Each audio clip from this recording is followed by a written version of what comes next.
Teenage यानी कि किशोर किशोरी उमेर। यो उमेरको आफ्नै महत्त्व छ। यस उमेरमा हामीसँग सटिक निर्णय गर्ने क्षमता हुँदैन। प्रायः त चुलबुल चञ्चल स्वभाव। तर टिनेजको सबैभन्दा बेस्ट पार्ट भनेको यो एजमा हामीले बनाएका मेमोरिजहरू हुन्। यस उमेरमा बनाएका साथीहरू जिन्दगीभर छोड्दैनन्, चाहे जहाँसुकै पुगुन्। अनि यो उमेरमा बसेको माया पत्थरमा कोरिएको जस्तो हुन्छ, जुन कुनै हावाहुण्डरीले उडाउन सक्दैन, पानीले पखालेर लैजान पनि सक्दैन। किनभने टिनेज लभको बेला कुनै स्वार्थ नै हुँदैन, बस मन पर्छ अनि माया बस्छ।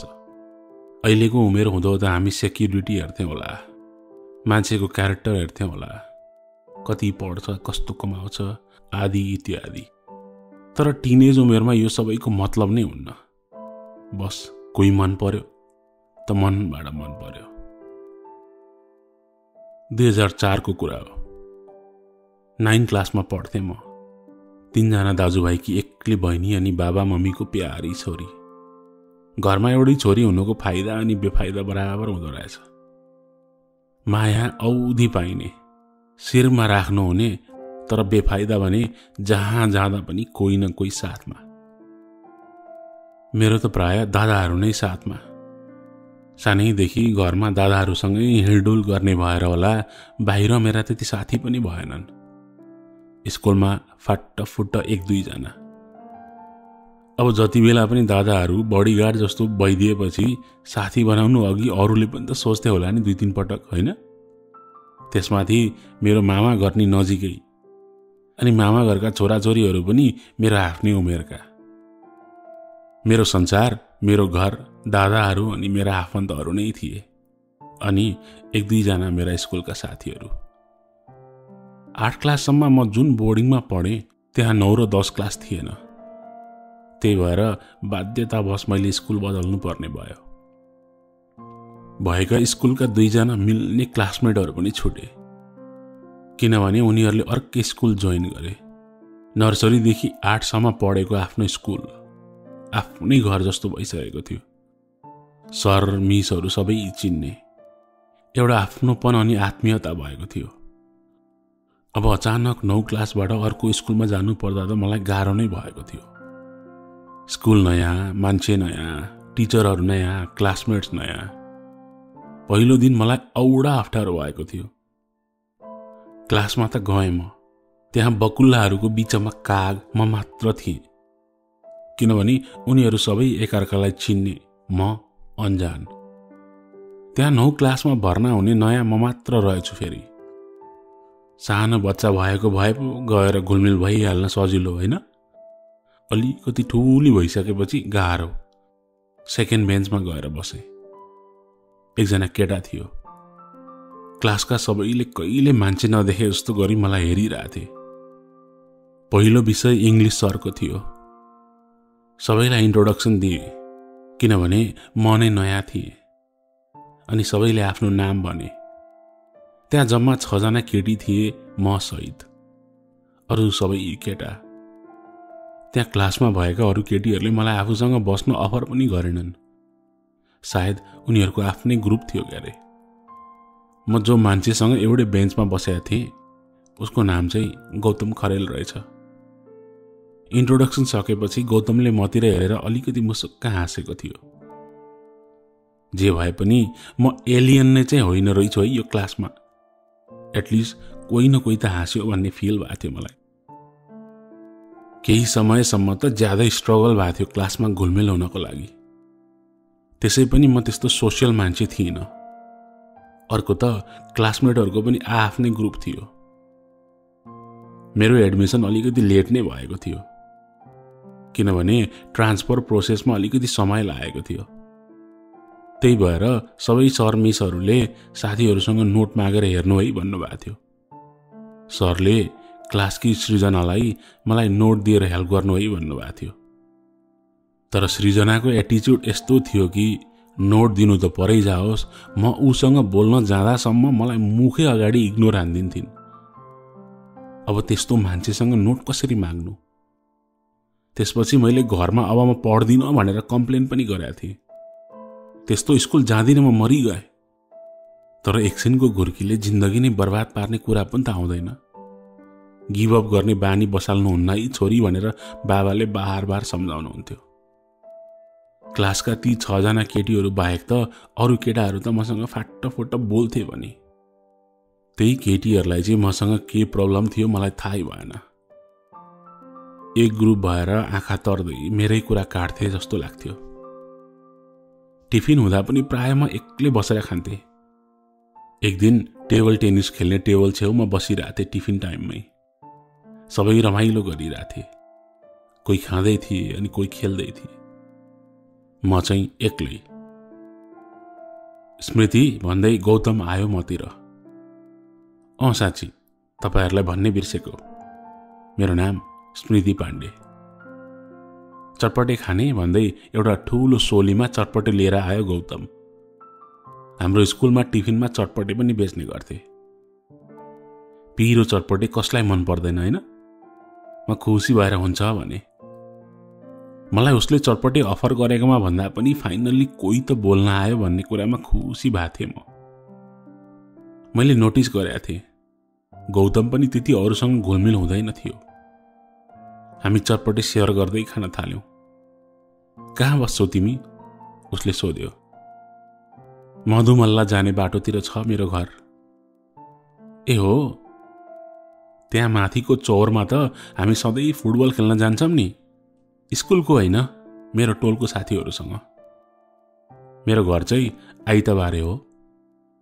गौतमको त्यही भनाइबाट थाहा हुन्थ्यो कि उसको त्यति धेरै साथीहरू थिएनन् त्यहाँ स्कुलमा।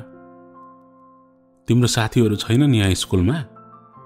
उत्सुक भएर सोधे मैले।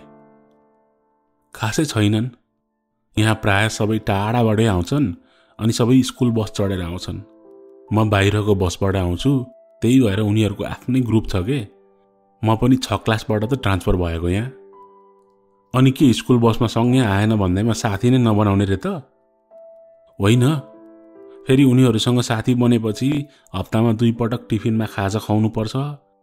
सबैको पालो हुन्छ। म सक्दिनँ, मेरो टिफिन घरबाटै लिएर आउँछु। मसँग पैसै हुँदैन के। मुखमा मुस्कान ल्याउँदै जवाफ दिइरहेको थियो गौतमले। अनि आज चाहिँ चटपटे किनेछौ त? घरबाट टिफिन ल्याएनौ? होइन, तिमी एक्लै बसेको देखे अनि चटपटे खान्छौ कि भनेर। टिफिन त छ नि, खाएकै छैन। उसले आफ्नो टिफिनको बक्स अघि सार्दै बिचमा राख्यो। मलाई पनि बाबाले सधैँ टिफिन खाने पैसा दिनुहुन्थ्यो। त्यही भएर म कस्तो एक्साइटेड भएको थिएँ उसको टिफिन केस उगार्नको लागि। किनभने म त्यसरी टिफिन केस लिएर स्कुल गएको मलाई यादै छैन। चनाको तरकारी, अलिकति अचार, भात, काउली, आहा, मुख नै रसायो मेरो त। यस्तो खान पाए कसले चटपटे खान्थ्यो त? मैले भनिहालेँ। अनि उसले 2वटा टिफिन बक्समा सबै कुरा आधा आधा राख्यो चम्चाले। एउटा मलाई दियो अनि एउटा आफूलाई। बिहानै भात खाएर आएको होला है? ल फेरि खाऊ। अनि मजाले खाएँ मैले। I was really happy. बल्ल बल्ल एउटा साथी बनाएकी थिएँ त्यो स्कुलमा। गौतम र म मिलेको देखेर हाम्रा क्लासका केटी ग्रुपले अनेक कुराहरू फैल्याउन भ्याइसकेका थिए स्कुलमा। गर्लफ्रेन्ड, बोयफ्रेन्ड भन्दै। हामी सँगसँगै हिँड्दा पनि जिस्काउँथे। मलाई कस्तो रिस उठ्थ्यो भने, तर गौतमले भन्थ्यो यस्तो कुराहरूमा मतलब गर्नुहुन्न के। उनीहरू सबै टायर्ड हुन्छन् आफै हाम्रो कुरा काट्दा काट्दै। उर्लाबारी चोकबाट मधुमल्ला जाने बाटोमा हाम्रो घर थियो। स्कुल छुट्टी भएर 6 बजेतिर गौतम साइकलमा घन्टी बजाउँदै हाम्रो घरतिरको बाटो जान्थ्यो। त्यसपछि म उनीहरू फुटबल खेलेको हेर्न जान्थे। म एक्लै त के जान दिनुहुन्थ्यो र? मेरो कान्छो दादाको टिम पनि त्यही ग्राउन्डको अर्कोपट्टि फुटबल खेल्ने भएको हुँदा सँगै जान्थे दादासँग जिद्दी गरेर। गौतम पढाइमा पनि एकदम नै राम्रो थियो अनि उसले मलाई पनि धेरै हेल्प गर्थ्यो। म्याथमा म आलु नै थिएँ। उसले कस्तो हेल्प गर्थ्यो भने सायद गौतम क्लासमा फर्स्ट आउने भएर पनि उसलाई अरू क्लासमेट्सहरूले त्यति धेरै मन पराउँदैन थिए जस्तो लाग्थ्यो मलाई। मलाई फरक पर्दैन। राम्रो पढेर काम गरेर मलाई मेरो बुवा आमालाई सघाउनु छ भन्थ्यो गौतम सधैँ। गौतमसँगको फ्रेन्डसिपले गरेर मलाई अलिअलि सजिलो पनि हुन थालेको थियो। साथी धेरैजना पनि नचाहिँदो रहेछ। एउटा असल अनि सफा मन भएको साथी भए मनज्ञ हुने रहेछ। गौतम त्यस्तै थियो। मेरो रुटिन नै भएको थियो। अब चाँडै स्कुल जाने अनि केही होमवर्क छुटेको भए गौतमसँग मागेर सार्ने, टिफिनमा गौतमकै टिफिनबाट खाजा खाने अनि बेलुका स्कुल सकेपछि गौतमको फुटबल टिमको दर्शक हुने नयाँ रुटिन भइसकेको थियो यो मेरो। 9 को फर्स्ट टर्मको एक्जाम सुरु हुन 1 महिना बाँकी थियो। एक्जामको धमाधम तयारी थियो। फाइनल एक्जाम बाहेक अरू टर्मका एक्जामहरूमा कहिले पनि स्कुल बिदा हुँदैन थियो। एक दिन गौतमले उसको घरमा तुलसीको पूजा छ आऊ है भन्यो। क्लासको अरू कसैलाई बोलाएन, मलाई मात्र बोलायो। हुन पनि उसको साथी मै मात्र थिए, झन्डै झन्डै। मैले हुन्छ भने खुसीले। त्यति बेला केही नसोची हुन्छ त भनिहाले। तर घरबाट जान दिएको भए त मर्नु। मैले कति गिडगिडाएर बिन्ती बिसाएपछि जान दिन त मान्नु हो, तर दादाहरूको साथमै जा भन्नुभयो। दादासँग जान त प्रब्लम थिएन, तर कस्तो अड हुन्छ नि होइन, आफ्नो साथीकोमा आफ्नो दाइलाई लिएर जानको लागि। त्यही माथि मेरो दादा अनि गौतम साथी पनि थिएनन्। चिन्जान भएको भए अर्कै कुरो हुन्थ्यो। मलाई पर्यो फसाद। सबै क्लासमेट्सहरू बोलाएको ठाउँमा तपाईँ गएर के गर्नुहुन्छ के भनेर झुट बोले मैले। ल त्यसो भए हुन्छ, म पुर्याइदिन्छु अनि फेरि लिन पनि आउँछु भन्नुभयो दादाले। केही नहुनु भन्दा त त्यति पनि ठिकै छ भनेर माने मैले। नमानेर के गर्नु, अरू उपाय पनि त थिएन मसँग। दादाले गौतमको घरमा पुर्याइदिनु भयो। अलिकति अर्ली नै थियो त्यो बिहान। त्यहाँ खासै मान्छेहरूको माहौल नदेखेर खै त तेरो साथीहरू, ल तेरो साथीहरू नआउन्जेल म यही कुर्छु भन्नुभयो दादाले। अरे कतिसम्म घाँडो थाप्न सक्या होला दादाले। यति बिहानै को आउँछ के दादा, त आइस त भनेर ठाडै जवाफ दिनुभयो दादाले। एक्जामको नोटहरू पनि हेर्नु छ के, अनि त्यही भएर त अर्ली आएको नि म दादा। मिलाएर झुट बोलिदिइहालेँ मैले। ल ल म ठ्याक्क 3 बजे आउँछु। त्यति भन्दै दादा जानुभयो। गौतमको घर आइतबारे हुँदै क्याम्पसको बाटो नजिकै रहेछ। उसको आफ्नो घर होइन रहेछ, त्यहाँ भाडामा बस्ने रहेछ। त्यो सिङ्गे काठको घरलाई भाडामा लिनुभएको रहेछ गौतमको फ्यामिलीले। अनि मैले थाहा पाएँ बल्ल उसले भनेका कुराहरू। ऊ किन त्यति फोकस छ, सधैँ बुवा आमालाई हेर्नुपर्छ किन भनिरहन्थ्यो भनेर। गौतमकी सानी बहिनी कुद्दै आइन् मतिर, क्युट अनि राम्री। सायद 3-4 मा पढ्थिन् होला। गौतमको बाबालाई दर्शन गरे। त्यहाँ सानो सानो दाउराहरू चिर्दै हुनुहुन्थ्यो। सायद पूजामा होम गर्नको लागि होला। उसको मम्मी उतापट्टि सेल बनाउँदै हुनुहुन्थ्यो। दर्शन गरे अनि नजिकै गएर बसे। मलाई सेल अति मन पर्थ्यो। बनाउने पनि कोसिस गर्थे, तर सधैँ भत्किएको बाटो जस्तो हुन्थ्यो, यता न उताको। ओहो कति राम्री के नानी त, छुँदा पनि दाग लाग्ने जस्ती भन्नुभयो गौतमको मम्मीले। अप्ठ्यारो मान्दै हाँसेँ म। गौतम उताबाट हेर्दै हाँस्दै थियो। ल नानी यो चाहिँ तिमी हाल त भन्दै मलाई रोटी हाल्न दिनुभयो। मैले त बिगार्छु होला भने, अनि मेरो हातमा आफैले हात समाएर घुमाउन सिकाउनु भयो। यो छ नि सनक्क घुमाउने, नडराई, अनि झ्याप्प ल्याएर टुङ्ग्याउने हो, अनि फुत्त हात तान्ने, बस चुइन दिनु भएन कि। यसको मुख्य खेला भनेको नि यही हो। कति मजाले सिकाउनु भएको गौतमको मम्मीले। अलिकति गोलो भएर आएको थियो मैले बनाएको रोटी। अब चाहिँ तरिका चाहिने रहेछ के। क्या खुसी लागेको थियो भने आफूले बनाएको रोटी चाहिँ आफैले टिपेर लैजाउँ जस्तो भएको थियो मलाई। बाबु अनि तँ चाहिँ के टुवा परेर बस्या, साथीलाई चिया दे, खानेकुरा दे, हस आमा भन्दै गौतम चिया बनाउन लाग्यो। चिया सँगसँगै खोइ यताउति गर्दै फाटोफुटो अलिअलि खानेकुरा पनि बनाइहाल्यो। म त हेरे कस्तो जानेको के 9 क्लासमा पढ्ने केटा मान्छेले। मलाई त मजाले चिया पनि बनाउन आउँदैन थियो। बाबा मम्मी दादा अनि मामाका छोराछोरीहरूसँगै मेरो 16 वर्ष बितेको थियो। त्यसरी कसैको घरमा गएको पनि थिएन। म जान्थे पनि कि दादाहरूसँग कि बाबा मम्मीसँग। यो पालि एक्लै थिएँ। एक प्रकारको अजीब महसुस भएको थियो। के गरौँ जस्तो के। त्यही बेला गौतमले दुधवाला चिया अनि भुटेको चना लिएर आयो। बास्ना पनि मग आइरहेको थियो चनाबाट। चियामा पनि ल्वाङ सुकमेल अलैँची सबै हालेको रहेछ। ओहो के भन्नु र। मजाले दिल खोलेर तारिफ गर्न मन थियो, तर उसको मम्मीको अगाडि केही भन्न पनि अप्ठ्यारो लाग्यो। पूजा सुरु भयो। एकछिन बस्दा बस्दै अल्छी लागिसकेको थियो मलाई। सायद गौतमले थाहा पाएछ अनि आऊ एकछिन यता भनेर मलाई आफ्नो सानो रुममा लिएर गयो। बाफरे, रुमभरि किताब मात्रै थिए।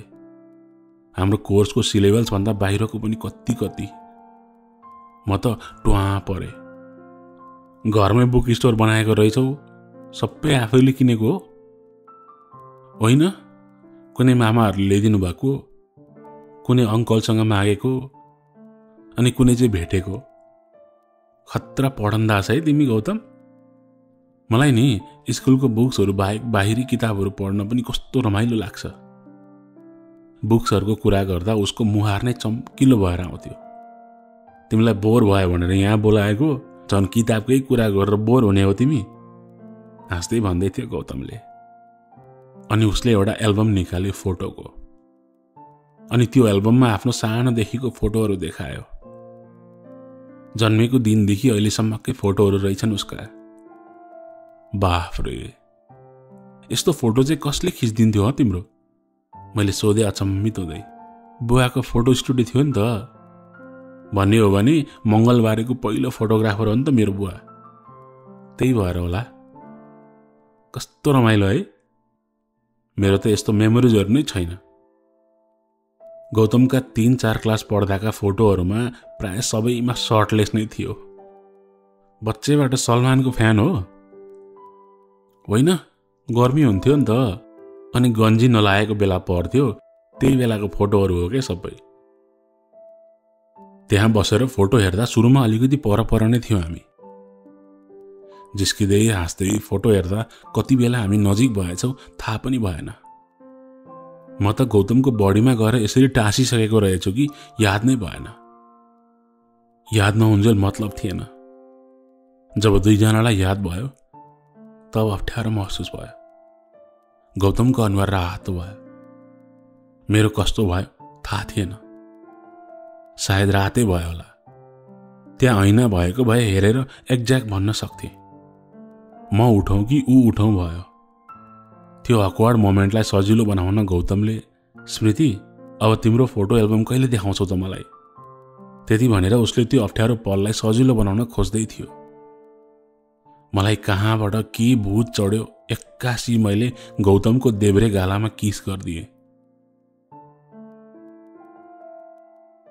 कहाँबाट के सोच आयो, किन आयो भगवान जानुन्। किन त्यस्तो गरे पनि भगवान नै जानुन्। रातो मान्छे गौतम अब त रातो पहेँलो कालो सबै भएको थियो उसको अनुहार। के गरिस् नि स्मृति भन्दै आफै जुरुक्क उठेर हतार बाहिर गए। पूजा चलिरहेको ठाउँमा गए। गौतम आफ्नो रुमबाट 20 मिनटसम्म बाहिर आएन। मलाई कति बेला 3 बजे जस्तो भएको थियो। अब चाहिँ लाजले हुरुक्क नै भइसकेको थिएँ म। गौतम फाइनल्ली बाहिर आयो। मबाट अलिकति परको मुढामा गएर बस्यो। फूल लिएर हात जोड्यो उसले। मैले पनि फूल लिएँ। गौतमको मम्मीले गौतमतिर हेर्नुभयो। हन अनुहार त कुटाइ खाएर आएको जस्तो रातै छ त छोरा, के गरेर आइस हौ? त्यति बेला मैले पानी पिइरहेको थिएँ भने त्यो सुनेर मेरो पानी सर्किन्थ्यो होला। लाज लागेको बेला भित्रभित्रै हाँसेँ म। गौतम त झनै इम्ब्यारेस भयो होला। होइन धुवाले होला, छोटो जवाफ आयो गौतमको। मैले गौतमतिर टुप्लुक्क हेरेँ। उसले पनि हेर्यो। योपालि उसको हेराइ अर्कै खालको थियो। मेरो हेराइ कस्तो थियो त्यो गौतमलाई मात्र थाहा थियो। मैले आफ्ना आँखा हटाए गौतमबाट। पूजामा बलिरहेको आगोतिर हेरेर सोचे मैले, जसलाई माया गर्छन् किस त उसलाई मात्र गर्छन् भन्ने सुने हो। न हामी गर्लफ्रेन्ड बोयफ्रेन्ड, न त एकअर्कालाई माया गर्छौं। अनि किस चाहिँ कसरी गरेँ मैले? के यो मेरो टिनेजको दोष हो त? के यो उमेरमा थाहा हुँदैन त कसैलाई मनबाट मन परायो भन्ने? थाहा त हुनुपर्ने हो नि, होइन? यदि मैले गौतमलाई मन पराएको भए, कि म जस्ता धेरै एक्सप्रेस गर्नै नसक्ने मान्छेहरूले कसैलाई माया गर्छ भनेर आफूलाई थाहा पनि पाउँदैन भनेपछि मेरो माइन्डलाई थाहा थिएन, तर मेरो मनलाई थाहा थियो। त्यसो भए त्यो रुमभित्र जे भयो त्यो मेरो मनभित्रको प्रस्तुति थियो। बाफ रे, म सोच्दा सोच्दा त्यहीँनिर पागल हुन्छु जस्तो भइसकेको थियो। 16 वर्षकी मान्छेको दिमागले त्यति कुरा के फङ्क्सन गर्न सक्थ्यो र? सोच्दिन अब त केही पनि भनेर बलेको आगोबाट आफूलाई अन्ति फोकस गराउन खोजेको त गौतम त आफ्नो मुडा लिएर मेरो नजिकै आएर बसेको रहेछ। अब त मेरो दिमाग शून्य नै भएको थियो। ऊ नजिक हुँदा म शून्य हुन्छु भनेपछि केही न केही त पक्कै भएको छ नि, होइन? कहिलेबाट यस्तो भयो त मलाई? अब कसले दिन्छ यसको जवाब? कोही मान्छे मन पर्छ भनेपछि त आफ्नो दिमागलाई थाहा हुनुपर्ने नि होइन र? त्यति भएपछि त मान्छेले आई लभ यु भन्छन्, मन पराउँछु भन्छन्। मेरो केसमा ठ्याक्कै उल्टो भयो। म यी सबै कुराहरू सोचेर पागल हुन लागिसकेको थिएँ। त्यही बेला ठ्याक्कै गौतमले आफ्नो मुख मेरो गाला नजिकै लिएर आयो। ओहो, यो मान्छेले त डुबाउनै भयो। एटलिस्ट मैले त कोही नभएको ठाउँमा रुममा किस गरेका थिएँ। उसले त पब्लिकमै किस गर्न लाग्यो भनेर मलाई हार्ट एट्याक आउला जस्तो भएको थियो। तब उसले कान नजिकै आएर पाथिभरा हलमा वीर जरा चल्या छ, हेर्न जाम है भन्यो। लामो सास ताने मैले। गौतमकी सानी बहिनी हामीलाई हेरेर खुसु खुसु हाँस्दै थिइन्। अघिसम्म बोल्न नसकी रातो पहेँलो हरियो कालो सेतो सबै भएको मान्छे अहिले आएर सिधै फिल्म हेर्न जामै भन्दै थियो। भनेपछि उसलाई पनि त त्यस्तै भएको रहेछ। नत्र त्यत्रो स्कुलमा क्लासमा टिफिन ब्रेक हुँदा कति कुरा हुँदा मैले तिम्रो फेभरेट हिरो को हो भनेर सोद्धा म त्यति फिल्म नै हेर्दिनँ, यो सबै वेस्ट अफ टाइम हो भनेर भन्ने मान्छेले अहिले आएर सिधै मुभी हेर्न जाम भन्दै थियो। एउटा किसले सबै कुरा बदलेको थियो त? कि गौतमले भन्न नसकेको कुरा मैले अन्जानमा भनिदिएकी थिएँ? कि मैले पनि भन्न नसकेको कुरा त्यो एउटा मोमेन्टले खुलाइदिएको थियो? क्लासमा नोट सार्न दिँदा होस् या मलाई सिकाउँदा होस्, हरेक पटक मेरो कपीमा केही न केही चित्रहरू बनाएको हुन्थ्यो गौतमले।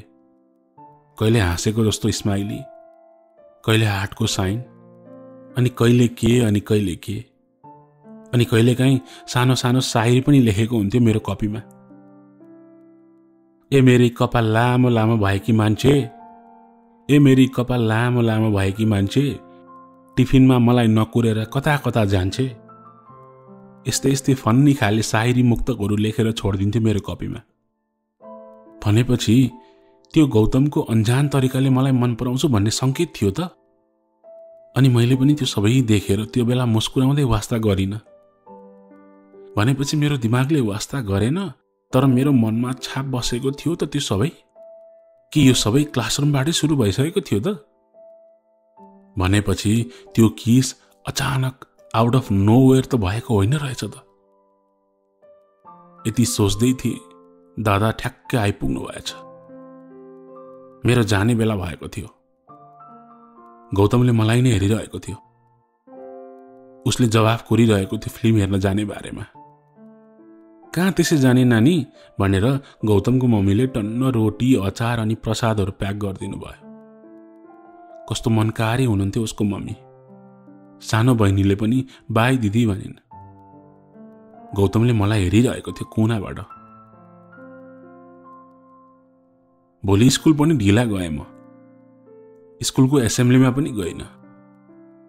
सिधै क्लास सुरु हुनु 5 मिनट अघि मात्र पुगे। गौतम मलाई हेरेर खुसी भइरहेको थियो। म उसलाई नदेखे झैं गरी ऊ बसेको बेन्चमा नगई लास्ट बेन्चमा गएर बसे। क्लास सुरु भयो। फर्स्ट क्लास इङ्ग्लिस थियो। प्रेम सर आउनु भयो। क्लासभरि गौतम पछाडि फर्की फर्की हेरिरहेको थियो मलाई। सरले गौतम तिम्रो घाँटीमा समस्या छ कि के हो आज भन्दै भनिराख्नु भएको थियो उसलाई। पहिलो क्लास सकेर दोस्रो क्लास सुरु भयो। गौतम मलाई नै हेरिरहेको थियो। क्लासका अरूले पनि मलाई नै हेरिरहेको थिए, किनभने म सधैँ गौतमसँगै एउटै बेन्चमा बस्थेँ। आज अचानक अर्कै बेन्चमा गएर बस्दा सबैलाई सक फ्याक्टर भएको हुनुपर्छ। टिफिन भयो। गौतम सिधै म भए ठाउँमा आयो आफ्नो टिफिन बक्स लिएर। म त्यही टेबल टेनिसको टेबल नजिकै बसेकी थिएँ। उसको मुहारभरि खुसी छाएको थियो। तर गौतम त्यहाँ आउने बित्तिकै म उठेर अन्तै गइदिएँ। टिफिन ब्रेकपछि क्लास सुरु भयो। साइन्स क्लास हुन्थ्यो। टिएम सर आउनुभयो। गौतम आफ्नो बेन्चमा थिएन। उसको ब्याग पनि थिएन। क्लास सुरु भएको 15 मिनटसम्म गौतम नआएपछि सरले सोध्नुभयो, खोइ गौतम, अघि टिफिनमा त बाहिर देखेका थिए। क्लास लिडरले उठेर भनिन्, सर सन्चो भएन भनेर टिफिनमै घर गयो। मलाई थाहा थियो उसले झुट बोलेर गएको थियो। स्कुल सकेपछि घर गएर बेलुकी भर सोचिरहे म, आखिर मैले किन त्यस्तो गरेको होला उसलाई। कति हर्ट भयो होला गौतम भन्ने पनि भइरहेको थियो मलाई मनमा। तर मलाई आफैलाई थाहा थिएन मैले किन त्यस्तो गरिरहेको थिएँ। बेलुका मजाले खाना खान पनि मन लागेन। बाबाले चिन्ता गरेर डाक्टरकोमा जाने छोरी गाह्रो भएको भए भन्दै हुनुहुन्थ्यो। दादाले होइन एक्जामको प्रेसर होला भन्नुभयो। प्रेसर म आफैको आफैसँग थियो। अब एक्जाम आउने दिनहरू नजिकै थियो। 2 दिनसम्म लगातार गौतम स्कुल पनि आएन। सर मिसहरूले त्यस्तो ब्रिलियन्ट मान्छे गौतम आजसम्म एक दिन पनि स्कुल मिस गरेको थिएन। ज्वरो आएर हनी हुँदासम्म स्कुल आएको रेकर्ड छ त्यसको भनेर चर्चा गर्दै हुनुहुन्थ्यो। एक्जामको नजिकै रिभिजन गर्ने बेलामा त झन् कहाँ क्लास मिस गर्थ्यो होला त गौतमले भनेर प्रेम सरले पनि भन्नुभयो। स्मृति तिमी त उसको एकदम मिल्ने साथी, भन त किन आएन? सर मैले उसलाई किस गरेँ अनि उल्टै मैले नै उसलाई इग्नोर गरेर दुःख दिएँ अनि आएन भनेर भन्ने कुरा पनि त भएन। सबैजनाले क्लासमा मलाई घुरेर हेरिरहेथे मेरो एन्सर के आउँछ भनेर। सर मलाई थाहा छैन। मेरो जवाफ त्यति नै थियो। फर्स्ट क्लास सकेपछि त्यहाँ गाईगुई सुरु भयो। यिनीहरू दुईजनाको त लभ परेको छ रे नि त, आदि इत्यादि। मैले नसुने झैं गरेँ। मलाई त्यो कुरा भन्दा पनि गौतम त्यसरी एक्जामको मुखमा स्कुल नआएको देखेर कस्तो रिस उठिरहेको थियो। पर्सिपल्ट बिहानै म उसको घर गएँ, फर्स्ट क्लास छोडेर स्कुल ड्रेसमै। गौतम आफ्नो अङ्कलको घर मधुमल्ला गएको रहेछ। अरे यो केटा के भएको होला? एक्जाम मुखमा छ अनि अङ्कलको घर गएछ स्कुल नआएर। अब चाहिँ मलाई कस्तो रिस उठ्यो भने मलाई नि के, मैले पनि त्यो दिन स्कुल बङ्क गरिदिएँ। मधुमल्ला गएँ म पनि उसको मम्मीसँग ठेगाना मागेर। स्कुल नगएको कुरा थाहा पाउनु भयो भने दादाले बाबाले मेरो के हालत गर्नुहुन्छ भन्ने थाहा हुँदै पनि मैले परवाह नगरी गइदिएँ। त्यति सजिलो पनि थिएन पत्ता लगाउन। तर बसको गुरुजीले धेरै हेल्प गर्नुभयो। फाइनल्ली मधुमल्ला पुगे। उसको अङ्कलको घर चोकबाट 5 मिनट भित्र रहेछ। घर पुगे म स्कुलको ड्रेसमै। बरन्डामा बसेर पढिरहेको रहेछ गौतम। मलाई देखेर जुरुक्क उठ्यो अनि नदेखे झै गरी सुई सुई तल आयो। अनि त्यहाँ घरमा भएको 2-3वटा साइकल मध्ये एउटा लिएर मेरै अघिबाट मलाई सिधी इग्नोर गरेर त्यहाँबाट साइकल हुइक्याउँदै गयो गौतम।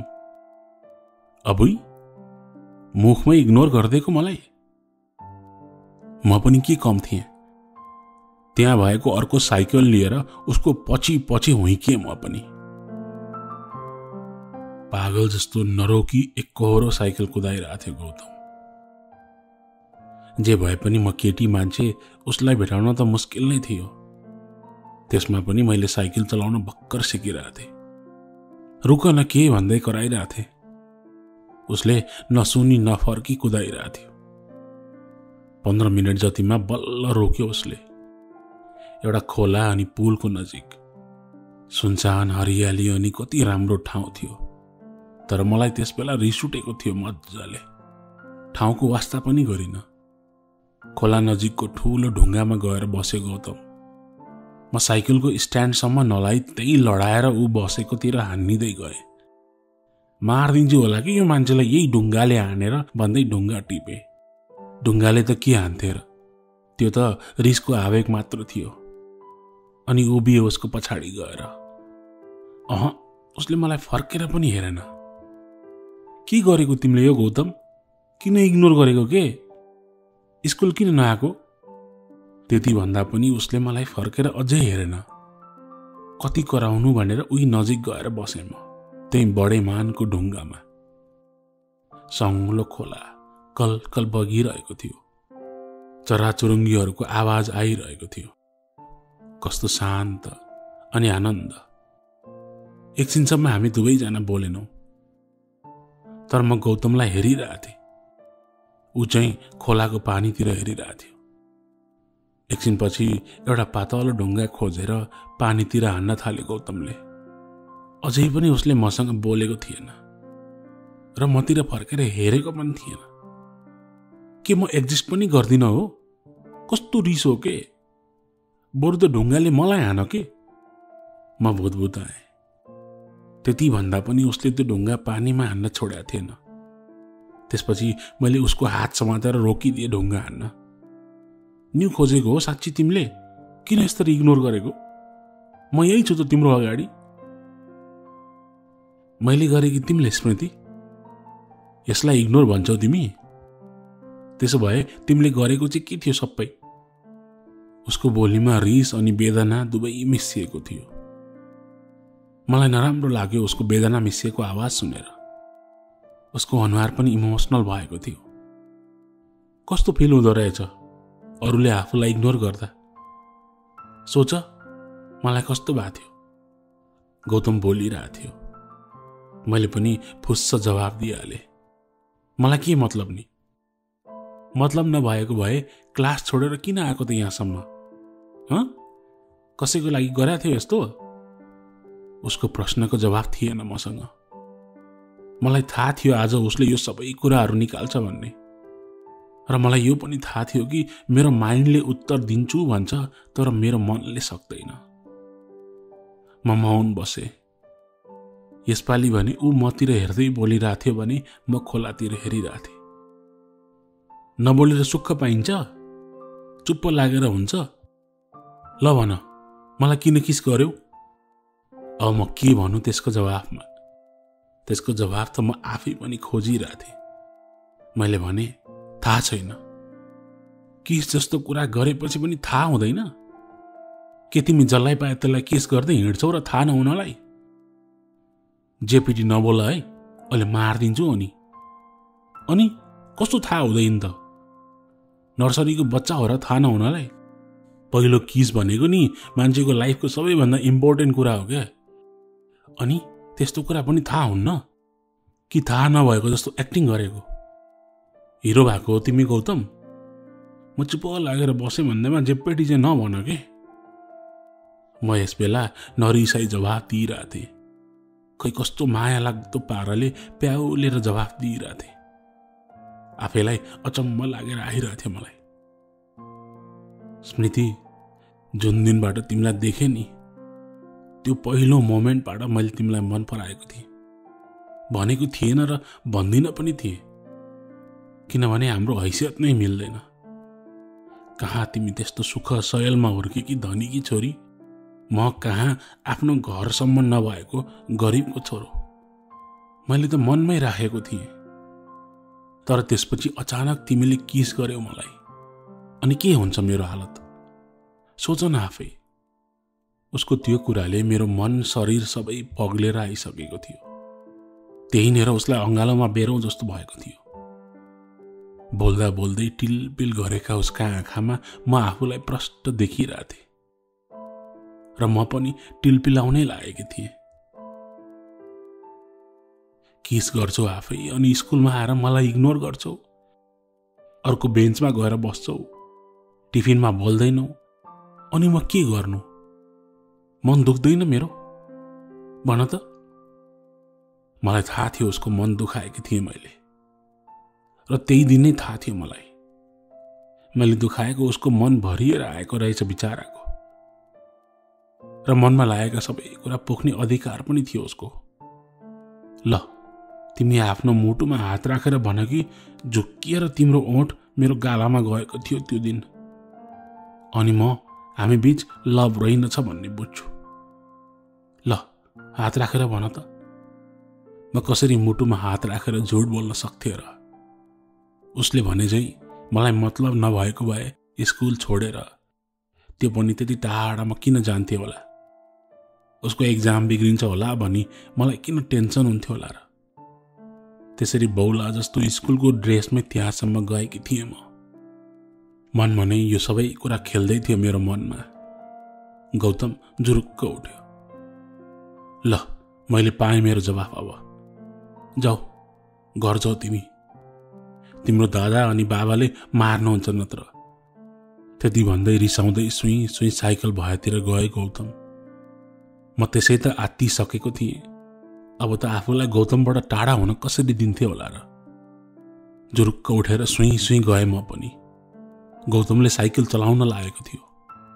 मैले उसको साइकलको ह्यान्डल समातेर रोकेँ अनि केही नभनी फेरि एक किस गरिदिए उसको दाहिने गालामा।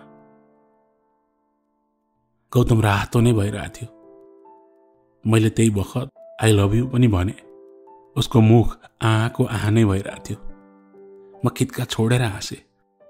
ओए उल्लु, के आँ गरेको? किरा फट्याङ्डा छिर्लाए मुखभित्र। उसले हत्तनपत्त मुख बन्द गर्यो। म हाँस्दै अघि लडाएको साइकल उठाउन गएँ। स्मृति, गौतमले बोलायो। मैले फर्केर हेरेँ। आई लभ यू 2 3 4 5 200 ल। त्यति भन्दै त्यहाँ छेउमा फुलेको एउटा पहेँलो फुल टिपेर मलाई ल्याएर दियो। मेरो जिन्दगीको पहिलो माया सुरु भएको थियो मधुमल्लाको त्यो खोलाको छेउबाट। पहेँलो फुल अनि उसको रमाइलो लभ यू 2 3 4 5 200 बाट। अब त बिरजरा हेर्न जान्छ होला नि? गौतमले कहाँ बिर्सिन्थ्यो होला र? ठ्याक्क मौकाको फाइदा उठाएर सोधिहाल्यो। जान त जाने कि, तर आज स्कुल नगएको कुरा घरमा थाहा मात्र भयो भने मलाई त मार्नुहुन्छ त। गौतमसँग मधुमल्ला गएको थिएँ, लभ यू खेलेर आएको भन्देऊ न। इत्रेर बस के तिमी, म त केही जान्दिनँ। पछि थाहा पाउनु भयो भने मलाई बचाउने जिम्मा तिम्रो है। ए, अहिलेबाट जिम्मा हो सबै कुराको? अन्त के, अप्ठ्यारो कुराको चाहिँ जिम्मा नलिने? मान्छे जिम्मा लिन मन छ भने सबै कुराको जिम्मा लिन पर्छ नि। ल, हुन्छ हजुर गर्दै 2 हात जोडेर जिस्किँदै नमस्ते गरिरहेको थियो गौतमले। मधुमल्लाबाट उर्लाबारीको बसमा थियौँ हामी, एउटै सिटमा। म झ्यालतिर बसेको थिएँ। झ्यालबाट टाउको निकाले अनि मुखमा मिठो हावाले हान्यो। मायाको बतास थियो सायद त्यो। मायाको सुवास लिएर आएको थियो। गौतमको हात मेरो हातमा थियो। अस्तिसम्म कन्फ्युज मान्छे म, आज मेरो दिमाग पनि क्लियर थियो। यति क्लियर थियो कि म गौतमको मायामा उडिरहेकी थिएँ। मेरो दिमाग अनि मन दुईटै राजी भएका थिए आज। अत्यन्तै खुसी थिएँ म।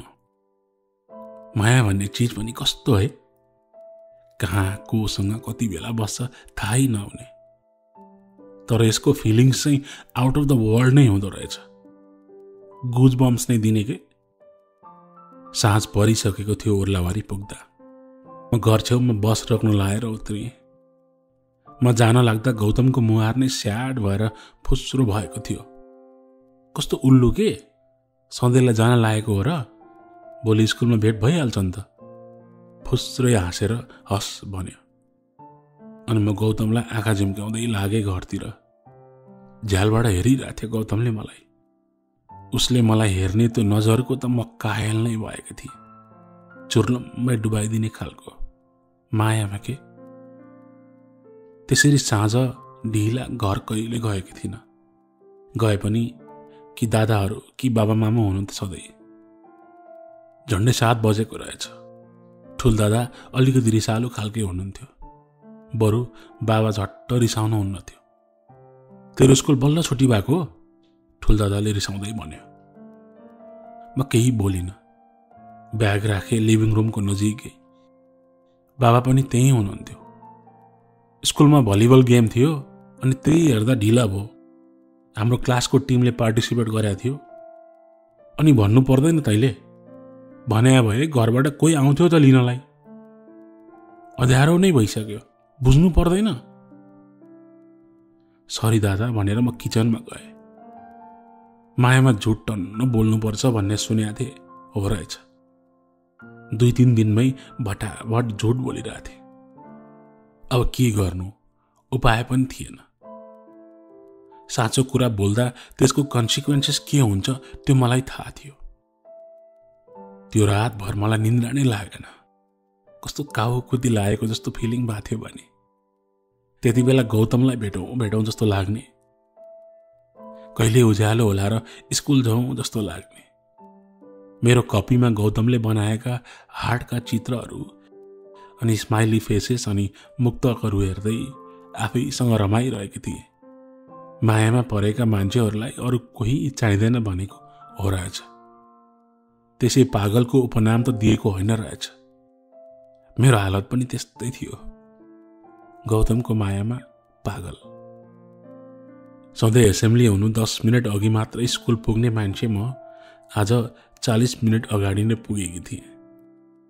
स्कुलमा त कोही आएका रहेनछन्। पाले दाई भर्खर गेट खोल्दै थिए अनि त्यहाँ सफा गर्ने दिदीहरू भर्खर झाडु लाएर सक्दै थिए। गौतमलाई पनि देखिन। म जतिकै उत्साहित भएर आयो होला भन्ने सोचेको थिएँ, रहेनछ। अब कोही त छैन, त्यति चाँडो स्कुलभित्र गएर पनि के गर्नु। त्यही भएर चोक जाने बाटोको 5 मिनट उतातिरको पसलहरूमा गएँ। त्यहाँ गएर केही किन्छु भनी गएको त गौतम त्यहाँनिरको हार्डवेयर पसल अघि यसै बसिरहेको रहेछ। आमै नि, मलाई त जन्माया लागेर आयो। साँच्चीकै आएको रहेछ अघि नै। म कति खुसी हुँदै गएँ ऊ नजिक। मलाई देखेर उसको पनि खुसीको सीमा थिएन। उठ्यो जुरुक्क। कति बेला आएको तिमी? मैले सोधेँ। 1 घन्टा जति भयो होला। उल्लु, अनि हिजो भन्नुपर्छ नि त। म पनि कस्तो लाटी है, हिजो सल्लाह गर्नुपर्ने हामी। त्यहाँ वरपरका मान्छेले देखेर अप्ठ्यारो होला भनेर हिँड्दै मेन बाटोमा गयौँ। मेन बाटोको भिडभाडमा कसैलाई वास्ता पनि त हुँदैन। खाना खायौ? गौतमलाई सोधे। छैन। गौतम फेरि जे हो त्यही भन्ने मान्छे थियो। कुरा बनाउने, झुट बोल्ने उबाट हुँदैन थियो। बिचारा एक्साइटमेन्टमा खाना पनि नखाई आएछ। उसलाई मात्र के बिचारा भन्नु। हालत त मेरो पनि त्यही थियो। म पनि नखाई गएकी थिएँ। मायाको आगो दुईतिर बराबर बलेको थियो। चोक जाने बाटो नजिकै समोसा अनि चिया पसल थियो। त्यहाँ चना पनि पाइन्थ्यो। अचम्मको कुरा त के थियो भने हामी दुवैजनाको फेभरेट थियो चनाको तरकारी। चिया समोसा मगाइयो अनि चनाको तरकारी। हाम्रोतिर समोसालाई सिङ्गाडा भन्छन्। फेरि बोकबोकै आएका हामी मिठो मानेर खायौँ। नमिठै भएको थियो भने पनि हामी दुई एकअर्कालाई हेर्दै मुस्कुराउँदै खाँदा जे पनि मिठो लाग्ने के। खानामा कसको ध्यान थियो र? हाम्रो ध्यान एकअर्कामा थियो। भर्खर भर्खर लभ परिरहेको जोडीको हालत कस्तो हुँदो रहेछ भने नि एकअर्कालाई हेरिराख्न मन लाग्ने के। वर्षौंसम्म नदेखेर कति पछि भेटेको जसरी। यो मन पराउने अनि माया बस्ने भन्ने कुरा पनि गजबकै हुने रहेछ। स्कुल जाँदै गरेका अरूले देख्लान् भन्ने डरले हामी त्यो पसलबाट बेग्ला बेग्लै निस्क्यौँ। एकजना 5 मिनट अघि अनि एकजना 5 मिनट पछाडि। सानो ठाउँमा फेरि आगो सल्के भन्दा चाँडो सल्किन्छ कुराहरू। स्कुल पुग्यो, पहिलो क्लास सुरु भयो। अब त एउटै बेन्चमा सँगै बस्नुको फिलिङ पनि अर्कै थियो। प्रेम सरले पढाउँदै गर्दा गौतम र म सरलाई ध्यान नदिई आफ्नै धुनमा नजिक नजिक बसेर सास सासबाटै बोलिरहेथ्यौँ। उसले मेरो कपीमा आई लभ यु लेखिरहेको थियो। म लजाउँदै सासले आई लभ यु टु भन्दै थिएँ। सरले देख्नु भएछ। के हो गौतम, स्मृति, पढ्न मन छैन हो? हत्तनपत्त सतर्क भए म। गौतमले पनि कपी बन्द गरेर इङ्ग्लिसको किताब पल्टायो। सरी सर, गौतमले उभिएर भन्यो। उसको त्यही बानी त मलाई कस्तो मन पर्थ्यो। गल्ती हुँदा माफी माग्न अप्ठ्यारो नै नमान्ने। सरको क्लास सकियो।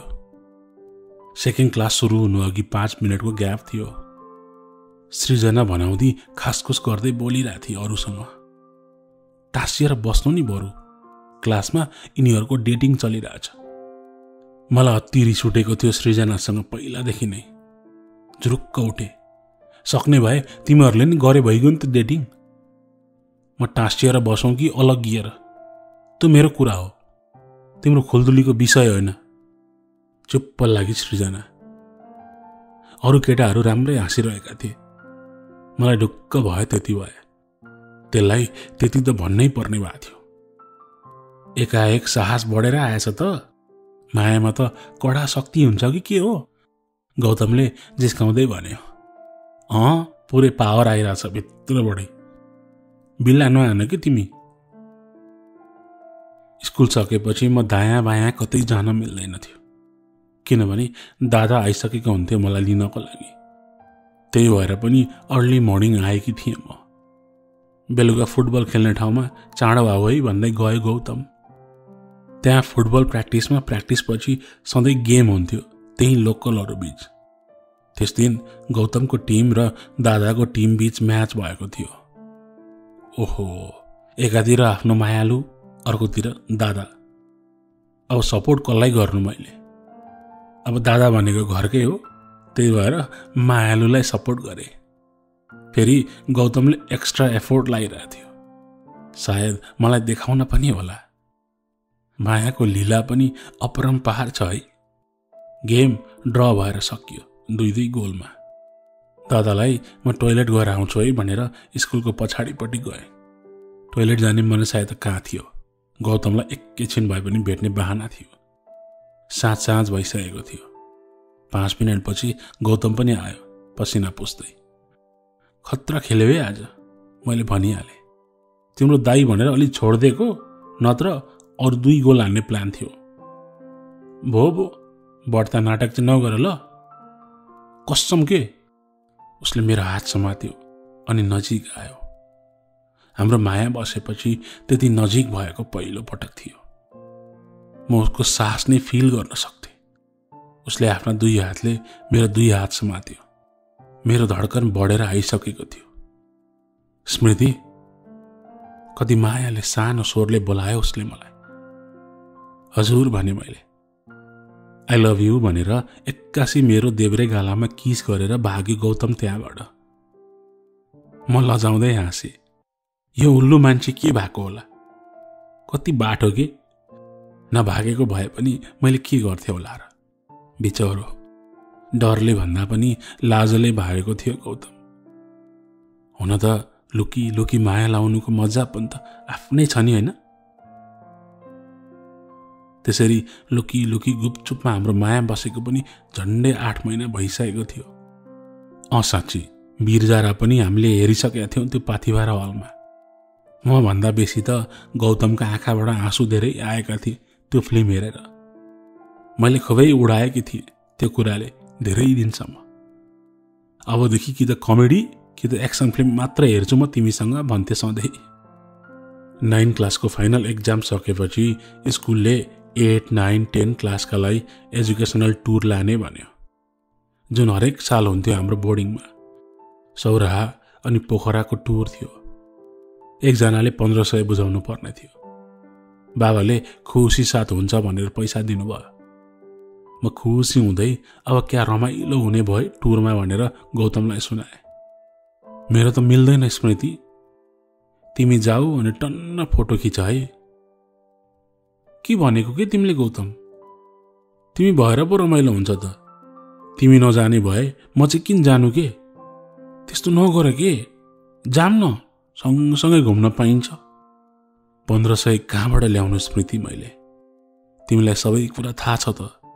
घरमा बुवा मात्र हो काम गर्ने, अनि त्यो पनि भाडा तिर्नुपर्छ। यहाँको बोर्डिङ फी तिर्न त कस्तो गाह्रो हुन्छ बुवालाई, अनि बहिनीको पनि तिर्न पर्छ। यस्तो अवस्थामा मैले बुवालाई के भनेर माग्नु भन त? गौतमलाई कति जान मन थियो, तर ऊ कस्तो बुझ्ने मान्छे थियो भने त्यतिको उमेरमा ऊ त्यस्तो जिम्मेवार थियो। त्यही भएर त झन् धेरै माया लाग्थ्यो उसको। अरू म केही जान्दिनँ गौतम, तिमी जसरी पनि जान्छौ।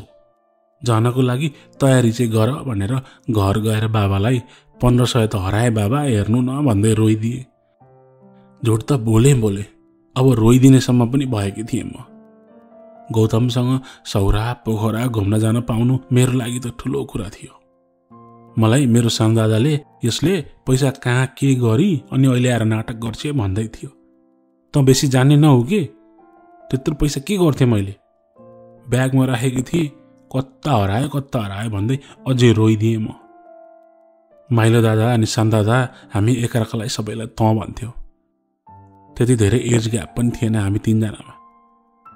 बाबाको मायाको फाइदा उठाएकी थिएँ त्यो बेला। बाबाले 1500 दिनुभयो थपक्क। अघि भने नि मैले, एक्लै छोरी हुनुको फाइदा र बेफाइदा। फाइदा चाहिँ यही हो के? तिमीले के गरेको स्मृति? हो झुट बोल्नु पाप हो के? अहिलेबाट यसरी झुट बोल्न सिक्यो भने लाइफभर झुटकै सहारा लिन पर्छ हामीले। गौतमले जिद्दी गरिरहेको थियो। तिमी मलाई माया गर्छौ गर्दैनौ? गर्छु। मसँग सौरा पोखरा घुम्न मन छैन? छ। त्यसो भए थपक्क यो पैसा ल्याऊ अनि स्कुलमा लगेर बुझाऊ। नभए मसँग कहिले नबोल तिमी। के गर्ने? अलिकति ब्ल्याकमेल त गर्नै पर्यो होइन? उसँग 1 सेकेन्ड नबोल्दा त म पागल हुन्छु, अनि कहिले नबोली त कसरी बस्थे होला र? गलत पनि के थियो र? आफूले माया गरेको मान्छेसँग सँगै हुन्छ भन्नु, सँगै घुम्छु राम्रा ठाउँहरू भनेर सोच्नु गलत हो र? होइन नि? हुन्छ ल, म जान्छु, तर अबदेखि कहिले कोही कसैसँग झुट बोल्दिन भनेर प्रमिस गर पहिला। टाउकोमा हात राखेर प्रमिस गराए गौतमले। मान्नै पर्यो, यस्तो मायाले भनेपछि। उर्लाबारी इटरी हुँदै लाग्यौँ हामी। मेरो खुसीको सीमा थिएन। केटी एकै ठाउँमा बस्ने भनेर मिलाउनु भएको थियो सर म्यामहरूले, तर म त्यो मेरो क्लासको केटीहरू मध्ये एकजनासँग पनि बस्नेवाला थिइनँ। लास्टको सिटमा जसो तसो गरी गौतमसँगै गएर बसेँ। म त त्यो टुर गएको नै गौतमको लागि थियो भने अरूसँग बस्ने त चान्स नै हुँदैन थियो। संसार हिताको हुता गर्न रेडी थिएँ म, तर गौतम बाहेक अरू कसैसँग बस्नेवाला थिएन। अन्ताक्षरी खेल्दै हल्ला गर्दै सौरा पुग्यौँ हामी। अर्कै दुनियाँमा उडिरहेको जस्तो लागेको थियो मलाई। बेलुका भएको थियो। सौराको एउटा सानो रिसोर्टमा हाम्रो बस्ने व्यवस्था थियो। सरहरूले कपडा चेन्ज गरेर 20 मिनटमा आउनु भन्नुभएको थियो। त्यस बेलुका हामीले त्यहाँका लोकल कल्चरल डान्सहरू हेऱ्यौँ अनि चिसै भएकोले बोनफायर पनि गऱ्यौँ। त्यहाँ मध्ये ओभर एक्साइटेड भएर कराउने मै थिएँ होला। गौतमले बेला बेलामा मलाई समातेर तान्थ्यो पनि, भयो के भन्दै। भोलिपटक बिहान त्यहाँको सफारीको लागि निस्क्यौँ हामी। सफारी सकेर पर्सिपटक पोखरा जाने प्लान थियो। गौतमले भने चाहिँ म धेरै कराएकोले होला पर्सिपटक बिहानदेखि मेरो आवाज सुक्न लागेको थियो, अनि सायद त्यही कारणले होला मलाई ज्वरो पनि आउला जस्तै भएको थियो। गौतमले सिटामोल ल्याएको रहेछ आफूसँग। पोखरा पुग्दा मेरो मिटर डाउन भइसकेको थियो। एक त सुकेको स्वर, त्यसमाथि हल्का तातेको जिउ अनि बसको यात्राले थाकेको पनि। लालीगुराँस होटलमा बसियो लेक साइडको छेउमा। त्यहाँ सबै रुममा 2-2 गरेर राख्नुभयो सर म्यामहरूले। सबैको नाम बोलाइयो। म क्लास 8 की एउटी बहिनीसँग पढेकी थिएँ। गौतम चाहिँ एउटा रुममा एक्लै परेछ, किनभने 2-2 गर्दा बेजोड भएर ऊ 1 मात्रै बाँकी भएछ। के गर्नु, आफू जान नमिल्ने, रुल्स फलो गर्नै पर्यो। त्यस साँझ म चाँडै नै सुत्न गएँ। गौतम बिचारा मेरो लागि अति चिन्तित भएको थियो। जिउ दुखेर अनि तातेर होला सुत्न पनि सकिन। कस्तो खटपटी भयो भने रातिको 12 बजे म उठेर गौतमको रुममा गएँ। 201 मा ढोका ढकढक पारे बिस्तारै। उसले पनि को हो नभनी खोल्यो। म सिधै गएर उसको बेडको साइडमा सिरक ओढेर पल्टिएँ। गौतम पनि सुते बीचमा ग्याप राखेर। गौतम मेरो साथमै छ भन्ने भएपछि अलिकति हल्का महसुस भएको थियो मलाई। तर सुत्न कहाँ सक्थ्यो र। गौतमले जति ग्याप राखेको भए पनि बेला बेला हाम्रो हात खुट्टाले एकअर्कालाई लाग्थ्यो पनि। म त्यसरी रातिको 12 बजे उसको रुममा किन गएकी थिएँ एक्कासी, त्यो मलाई नै थाहा थिएन। त्यस रात हामी बीच जे भयो त्यो सही भयो या गलत हामी दुवैलाई थाहा छैन। त्यस रात हामी बीच शारीरिक सम्पर्क हुन पुग्यो। त्यो रात पछि लिएर पोखराबाट उर्लाबारी फर्कुन्जेल हामी एकअर्कालाई राम्ररी हेर्न पनि सकेनौं। 10 क्लास सुरु हुन केही हप्ता मात्र बाँकी थियो। गौतम र म त्यति बोलेका थिएनौं। फुटबल खेल्ने ठाउँमा एक दिन गेम सकेपछि गौतम र म भेट्यौं। कति दिन स्मृति, कति दिन इग्नोर गर्छौ मलाई। जे भयो भयो, म छोडेर जाने हो र तिमीलाई अनि डराएको। जोक गर्न लभ गरेको पनि त होइन मैले। म सुनिरहेको थिएँ। मलाई सुन्नु पनि थियो उसको कुरा, किनभने अरूको सुनेकी थिएँ। केटा मान्छेहरू त्यस्तो भएपछि थपक्क छोडेर हिँड्छन् भनेर। पढाइ सकौं, एटलिस्ट ब्याचलर्स, अनि बिहे गर्ने हो। त्यतिन्जेलसम्म त कुर्न सक्छौ नि। लामो सास फेरे। त्यति सुन्नु थियो मलाई। म त जति पनि कुर्न रेडी थिएँ, बस उसको मुखबाट सुन्नु थियो। मलाई थाहा थियो उसको माया प्योर छ भन्ने, तर कहिलेकाहीँ मेक स्योर गर्न जरुरी पनि हुँदो रहेछ। कुर्न सक्छु भनेर त माया गरेको हो नि, मैले पनि जवाफ दिएँ। अनि किन नबोलेको, किन इग्नोर गरेको? कस्तो गाह्रो हुन्छ मलाई, थाहा छ तिमीलाई? सफोकेट हुन्छु के म तिमीबाट टाढा हुँदा। होइन, एक्कासी त्यस्तो भयो अनि के गरौँ गरौँ भन्ने भएर के सोच्नै सकिन। आई लभ यु नि त। मलाई आफैलाई पनि ढुक्क भयो। अब चाहिँ मनबाट गरुङ्गो ढुङ्गा निकालेर फ्यालेको जस्तो भयो। हुन त माया लाउन अनि निभाउन त्यति सजिलो पनि त छैन नि, होइन? साँचो मान्छे भेट्न गाह्रो, भेटेपछि ट्रस्ट गर्न गाह्रो। म लक्की थिएँ जसले गौतम जस्तो सच्चा मान्छे भेटेकी थिए। 17 वर्षका थियौं हामी, तर अचम्मको परिपक्वता आएको थियो हाम्रो मायामा अनि हामी बीच। म त गौतमकै संगतले परिपक्व अनि व्यावहारिक हुँदै थिए। 10 को क्लासेसहरू सुरु भएको थियो। पढाइको चिन्ता मलाई थिएन खासै, किनभने गौतम थियो मेरो साथमा। मलाई त एउटै चिन्ता हुन्थ्यो, कहाँ कसरी गौतमलाई भेट्ने।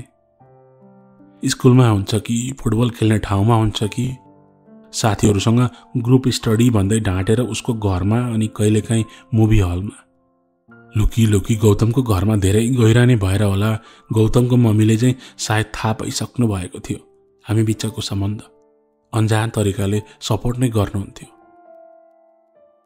पोखरा गएर आएपछिको त्यो पहिलो महिना मेरो पिरियड मिस भएको थियो। कहिलेकाहीँ यस्तो हुन्छ भनेर मैले व्यवस्था गरेँ। मामुले पनि नोटिस गर्नुभएको थियो मेरो पिरियड मिस भएको, तर उहाँले पनि कहिलेकाहीँ ढिला हुन्छ भन्नुभयो। त्यसको ठ्याक्कै 2 हप्तापछि मलाई मर्निङ सिकनेस हुन थाल्यो, वाक आउने। म आत्तिएकी थिएँ। अब चाहिँ गौतमलाई भने पनि प्रेग्नेन्ट भएको रहेछु भने त म जिउँदै मरेसरी हुन्छ गौतम। त्यस्तो होइन होला स्मृति, तिमी धेरै सोच्छौ के, खानेकुराहरूको मिक्सअप भयो होला। मैले पनि त्यही होला भन्ने सोचे, तर मेरो मर्निङ सिकनेस र भमिटिङ रोकिएन। बाबा अलिकति हात्तिनु भयो मलाई सन्चो नभएको देखेर, अनि बाबा र दादाले मलाई त्यहीँको हस्पिटलमा लिएर जानुभयो। जे कुराको डर थियो, जे नहोस् भन्ने थियो, त्यही भएर छोड्यो। तपाईकी छोरी गर्भवती छिन् भनेर खुसुक्क मेरो बाबाको कानमा पारिदिए डाक्टरले। धरती चिरिएर म त्यहीँ भित्र खसेको जस्तो भयो मलाई। बाबाको अनुहार एक्कासी कालो भएर आयो। मलाई आँखा तरेर हेर्नुभयो। दादाले मलाई खाउँला जस्तै गरेर हेरिरहेको थियो। म एक्लै अब के गर्नु त्यहाँ, मेरो अब के हालत हुनेवाला छ त्यो मलाई मात्र थाहा थियो। डाक्टर पनि चिनेकै थिए। उहाँको अनुहारको एक्सप्रेसन पनि सक्डवाला नै थियो। ममा के बितिरहेको थियो त्यो मलाई मात्र थाहा थियो। त्यस बेलुकी घरको माहौल के थियो त्यो बयान गर्न सक्दिनँ। गौतम मेरो नजिकै बस्ने भएको भए पनि खुर्र कुदेर उसकोमा जान हुन्थ्यो। त्यस बेला मोबाइल फोन पनि फाट्टफुट्टले मात्र बोक्थे। त्यसमाथि हामी स्कुल पढ्नेले त झन् कहाँ पाउनु।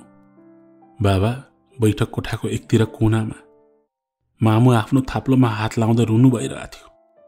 माइलो र कान्छो दादा मेरो छेउमा थिए।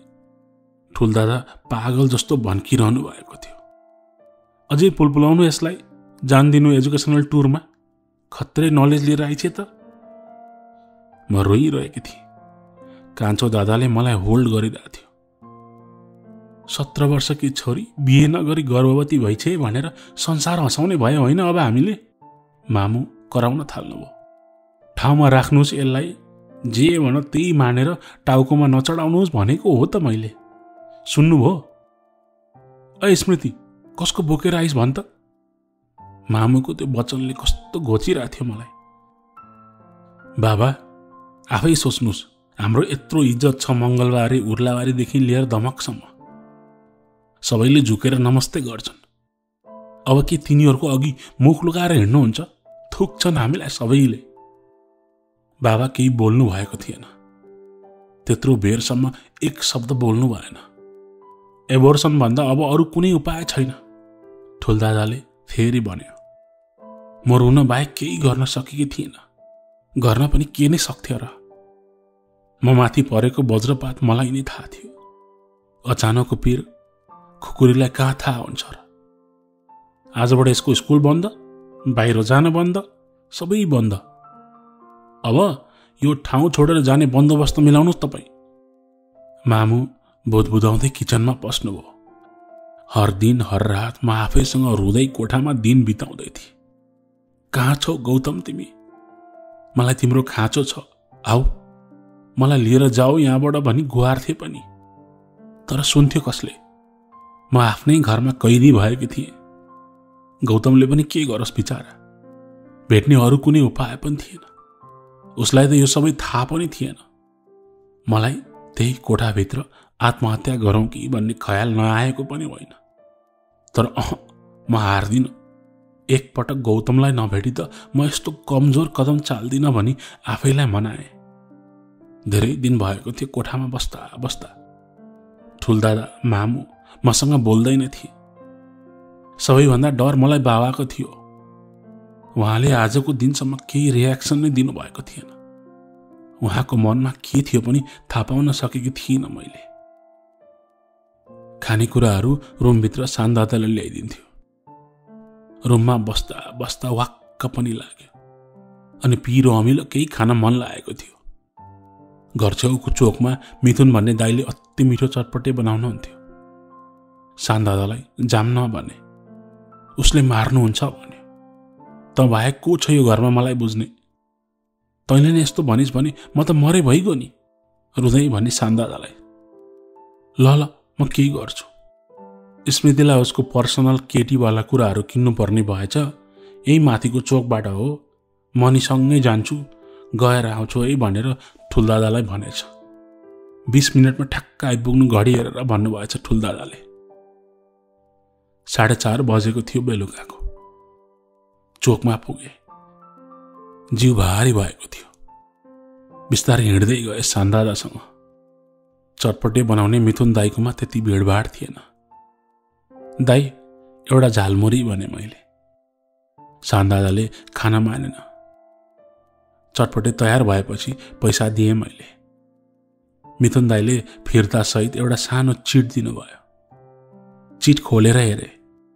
चिटमा लेखेको थियो, तिमी जहिले चटपटे खाना आउँछौ त्यस बेला अमित दाईको किराना पसल नजिक आउनु। सान्दादालाई लिएर गए त्यहाँसम्म जम्न भनेर। अमित दाईको किराना पसल त्यहाँबाट 6 घर पर थियो। गौतम त्यहीँ बसिरहेको रहेछ। उसलाई देखेर म त्यही इमोसनल भए। गुवा गुवा रुनु जस्तो भयो उसलाई अँगालो हालेर। दादाले सायद अलिकति भेउ पाएको थियो होला। उसलाई त मैले ढाँट्न सक्दिनँ थिएँ, किनभने मलाई सपोर्ट गर्ने सान्दादा मात्र थियो। उसको र मेरो एज ग्याप 1 इयरको भएर पनि होला। हामी साथी जस्तै थियौँ। दादा 10 मिनटलाई बोलेर आउँछु ल प्लिज। उसले बुझ्यो मेरो कुरा। हुन्छ भनेर टाउको हल्लायो। गौतम पसलभन्दा अलिकति उता गएर उभियो, कोही नभए ठाउँमा। म त्यहीँ गएँ। उसको नजिक पुग्ने बित्तिकै मेरा हाँसु थामिएनन्। तिम्रो अनुहार देख्न पाउँछु जस्तो लागेको थिएन गौतम। भक्कान नै फुट्यो मेरो। के भयो स्मृति? नरौ न प्लिज। अनि किन स्कुल नआएको? के भयो एक्कासी? म केही न केही भएको छ भन्ने सोचेर हरेक दिन बेलुका 4 बजेपछि यहीँ आएर 8-9 बजे बेलुकासम्म कुर्ने गरेको छु। म प्रेग्नेन्ट भएछु गौतम। मैले त्यो खबर सुनाउने बित्तिकै गौतम रातो पिरो कालो होला भन्ने सोचेको, तर उल्टो चाहिँ भयो ठ्याक्कै। ऊ त बरु खुसी चाहिँ देखिन्थ्यो। तिमी हाँसिरहेको हो गौतम मेरो पीडामा? होइन, म बाउ बन्न लागेकोमा चाहिँ खुसी भएको। जोक हो यो गौतम। 17 वर्षका छौँ हामी, अनि बिहे भएको छ हाम्रो। के भन्छ समाजले? तिमी त केटा हौ, तिमीलाई त फरक पर्दैन। तर भोग्नु त मैले पर्छ नि। म बाउला जसरी कराउन थाले। अनि तिमीलाई एक्लै भोग्न भनेको छु त मैले स्मृति। म छैन र? म छु त तिमीसँग। म भागेको छु र। हेर, जे हुनु त भइसक्यो। अब let's find a solution. Solution एउटा मात्र छ गौतम। के भन त? आत्महत्या। मैले आत्महत्या गरेपछि सबै सल्भ हुन्छ। पागल भएको हो तिमी स्मृति। अनि तिमी समाजको लागि बाँचेको हो? कुन समाजको लागि हो भन त? तिमी आफ्नो लागि बाँचेको छौ स्मृति। हामी सबै आफ्नो लागि बाँचिरहेका हुन्छौँ। यहाँ कसैलाई कसैको मतलब छैन। बरु तिम्रो लागि त म छु नि। अनि आत्तिएको केलाई भन त? मलाई थाहा थियो उसले जस्तो हालतमा पनि मेरो साथ छोड्दैन भनेर। त्यही भएर त त्यत्रो दिन कोठामा कैदी भएर बस्दा पनि हरेस खाएको थिएन। मेरो गौतमले केही न केही उपाय निकाल्छ भन्ने मलाई थाहा थियो। घरमा त्यत्रो दिन भएको सबै कुरा बेली विस्तार लाएर सुनाए गौतमलाई मैले। सानो दादा बिचारा परबाट हेरिरहेको थियो। हेर स्मृति, हाम्रो प्लान थियो ब्याचलर पछिको, तर हाम्रो भाग्यमा अहिले नै लेखेको रहेछ। पछि भए पनि हामी नै हो बिहे गर्ने, अहिले भए पनि हामी नै हो। अनि तिम्रो दाई तिम्रो मम्मी त्यस्तो हुनुहुँदो रहेछ। त्यसमाथि तिम्रो बुवाले मुख खोल्दा के भन्नुहुन्छ कसैलाई थाहा छैन। एबोर्सन गराउँछु भन्ने मान्छेले हामी दुईजनाको सम्बन्धलाई कुन हैसियतले स्वीकार्नुहुन्छ? त्यसमाथि तिमी परे यस्तो धनी, म परे गरिब। अब के गर्ने त हामी गौतम? प्लिज भन न। हामी भागेर बिहे गर्ने स्मृति। सोच तिमी, म तिम्रो जे जवाफ आए पनि रेडी छु। उपाय यही मात्र हो। यो पेटमा भएको बच्चाको के दोष भन त? संसार देख्न नपाउँदै अबोर्सन जस्तो पाप काम गरेर मारिदिने? तिम्रो र मेरो मायाको चिनो होइन यो। हाम्रो सपनाको पहिलो अंश हो स्मृति यो। हेर स्मृति, म जहाँ उभिएको छु नि त्यहाँबाट मेरो घर जाने बाटो देब्रेपट्टि छ अनि तिम्रो दाई त्यहाँ छ र तिम्रो घर जाने बाटो दाहिनेपट्टि छ। ल भन, कुन बाटो रोज्छौ? सुनौलो बिहानी या अन्धकार? सुर बिना गाएको गीत र होस नपुराइ लागेको प्रीतले अलिकति दुःख चाहिँ दिँदो रहेछ। हुन त होस पुऱ्याएर लागेको भए गौतम जस्तो खरा 24 क्यारेट टाइपको ओरिजिनल मान्छे कहाँ पाउँथे र मैले। हुन त गुलाब पनि सजिलो ठाउँमा कहाँ फुल्छ र, कमल पनि त दहमै फुल्छ, माया पनि त त्यस्तै होला। घडी घडीमा परीक्षा लिइरहने, सीताले अग्नि परीक्षा त्यसै दिएको त होइन रहेछ। त्यो पल मेरो मायाको, मेरो सहनशीलताको अनि मेरो पेटभित्र पलाउँदै गरेको अबोध शिशुको परीक्षाको थियो। देब्रेतिरको बाटो रोजे भने सुनौलो बिहानी थियो अनि दाहिनेपट्टिको बाटो रोजे भने अन्धकार नै थियो। जे भए पनि त्यस बखत मैले निर्णय गर्नु थियो। गौतमलाई हेरे अनि पर बसेको दादालाई हेरे अनि मेरो निर्णय सुनाए गौतमलाई। गौतमका आँखा मबाट हटेका थिएनन्। म मझधारमा थिएँ।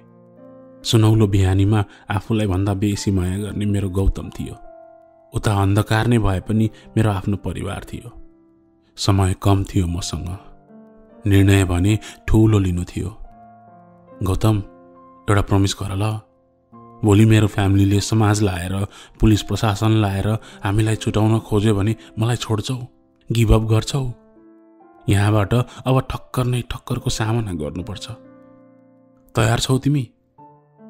किनभने मलाई थाहा थियो आफ्नो प्रतिष्ठा र समाजमा आफ्नो इज्जत बचाउन मेरो ठुलो दादा मामु कुन लेभलसम्म जान सक्नुहुन्छ भन्ने। अनि मेरो बाबाको अहिलेसम्म मायालु रूप मात्र देखेकी छु। रिसाहा रूप कस्तो हुन्छ मलाई थाहा पनि छैन। खुसी हुन्जेल राम्रो हुन्जेल साथ दिने, अनि भोलि आपत आइलाग्दा साथ छोड्यो भने त म बेबारिसै हुन्छु गौतम। मेरा धेरै प्रश्नहरू मिसिएका आफ्ना सम्पूर्ण कुराहरू राखे गौतम सामु। यो सबै मैले नसोची भने होला त? तिम्रो जस्तो फ्यामिलीको छोरीलाई भगाएर लैजाँदा त्यसको परिणाम के हुन्छ त्यो मलाई थाहा नहोला त स्मृति? यो सबै सोचेर नै मैले तिमीलाई भागौँ भन्ने प्रस्ताव राखेको हुँ। चाहे जस्तो सुकै परिस्थिति किन नआओस्, बरु मर्छु तर तिम्रो साथ छोड्दिन स्मृति। यो मेरो प्रमिस भयो तिमीलाई। गौतमले त्यति भनेपछि मलाई अब भने निर्णय गर्न केही सजिलो भएको थियो। एकछिन पख है, यही रुक है गौतम भनेर म सानो दादा भाइतिर गएँ। सानो दादाले हिँड सानी, ढिला भयो, 20 मिनटलाई भनेर आएको धेरै भइसक्यो। दादा, म जान मिल्दैन। गएर के गर्नु भन्न? यो पेटमा भएको बच्चालाई मारिदिनु? सुनिस् नि तैँले ठुलो दादा अनि मामुको कुरा, अबर्सन गरिदिने रे। ल भन्, तेरो गर्लफ्रेन्डलाई यस्तो भएको भए त के गर्थिस्? मैले त्यति भनेपछि सानो दादा केही बोलेन। त्यही हो, यो बच्चाको बाउ गौतम। म उसँग भाग्नुभन्दा अरू कुनै उपाय छैन दादा, र तँलाई म ढाँट्न पनि सक्दिनँ। त मेरो सबैभन्दा ठुलो सपोर्ट होस्। तैँले मान्दैनस् भने हिँड, म पनि तँसँगै घर जान्छु। मैले त्यति भनेपछि दादा एकछिन सोचमा पर्यो। उताबाट गौतम तन्की तन्की हेरिरहेको थियो। कहाँ जान्छौ तिमीहरू यहाँबाट? सानो दादा बोल्यो एक्कासी। म उसको कुरा सुनेर झस्केँ अनि खुसी पनि भएँ। थाहा छैन दादा, गौतमले प्लान गरेको छ। सानी, तँलाई थाहा छ नि होइन यो सबैको कन्सिक्वेन्सेस? मैले टाउको हल्लाउँदै भने। आफ्नो ख्याल गर, घरमा रणाको हुनेवाला छ अब।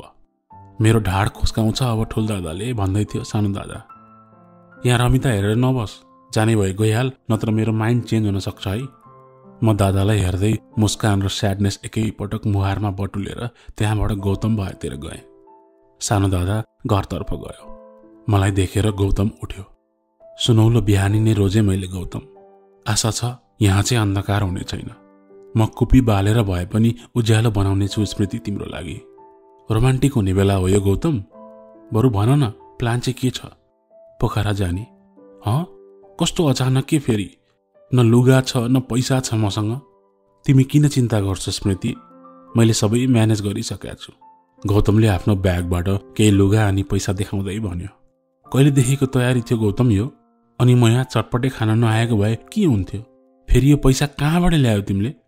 रुक के स्मृति, साहस त फेर।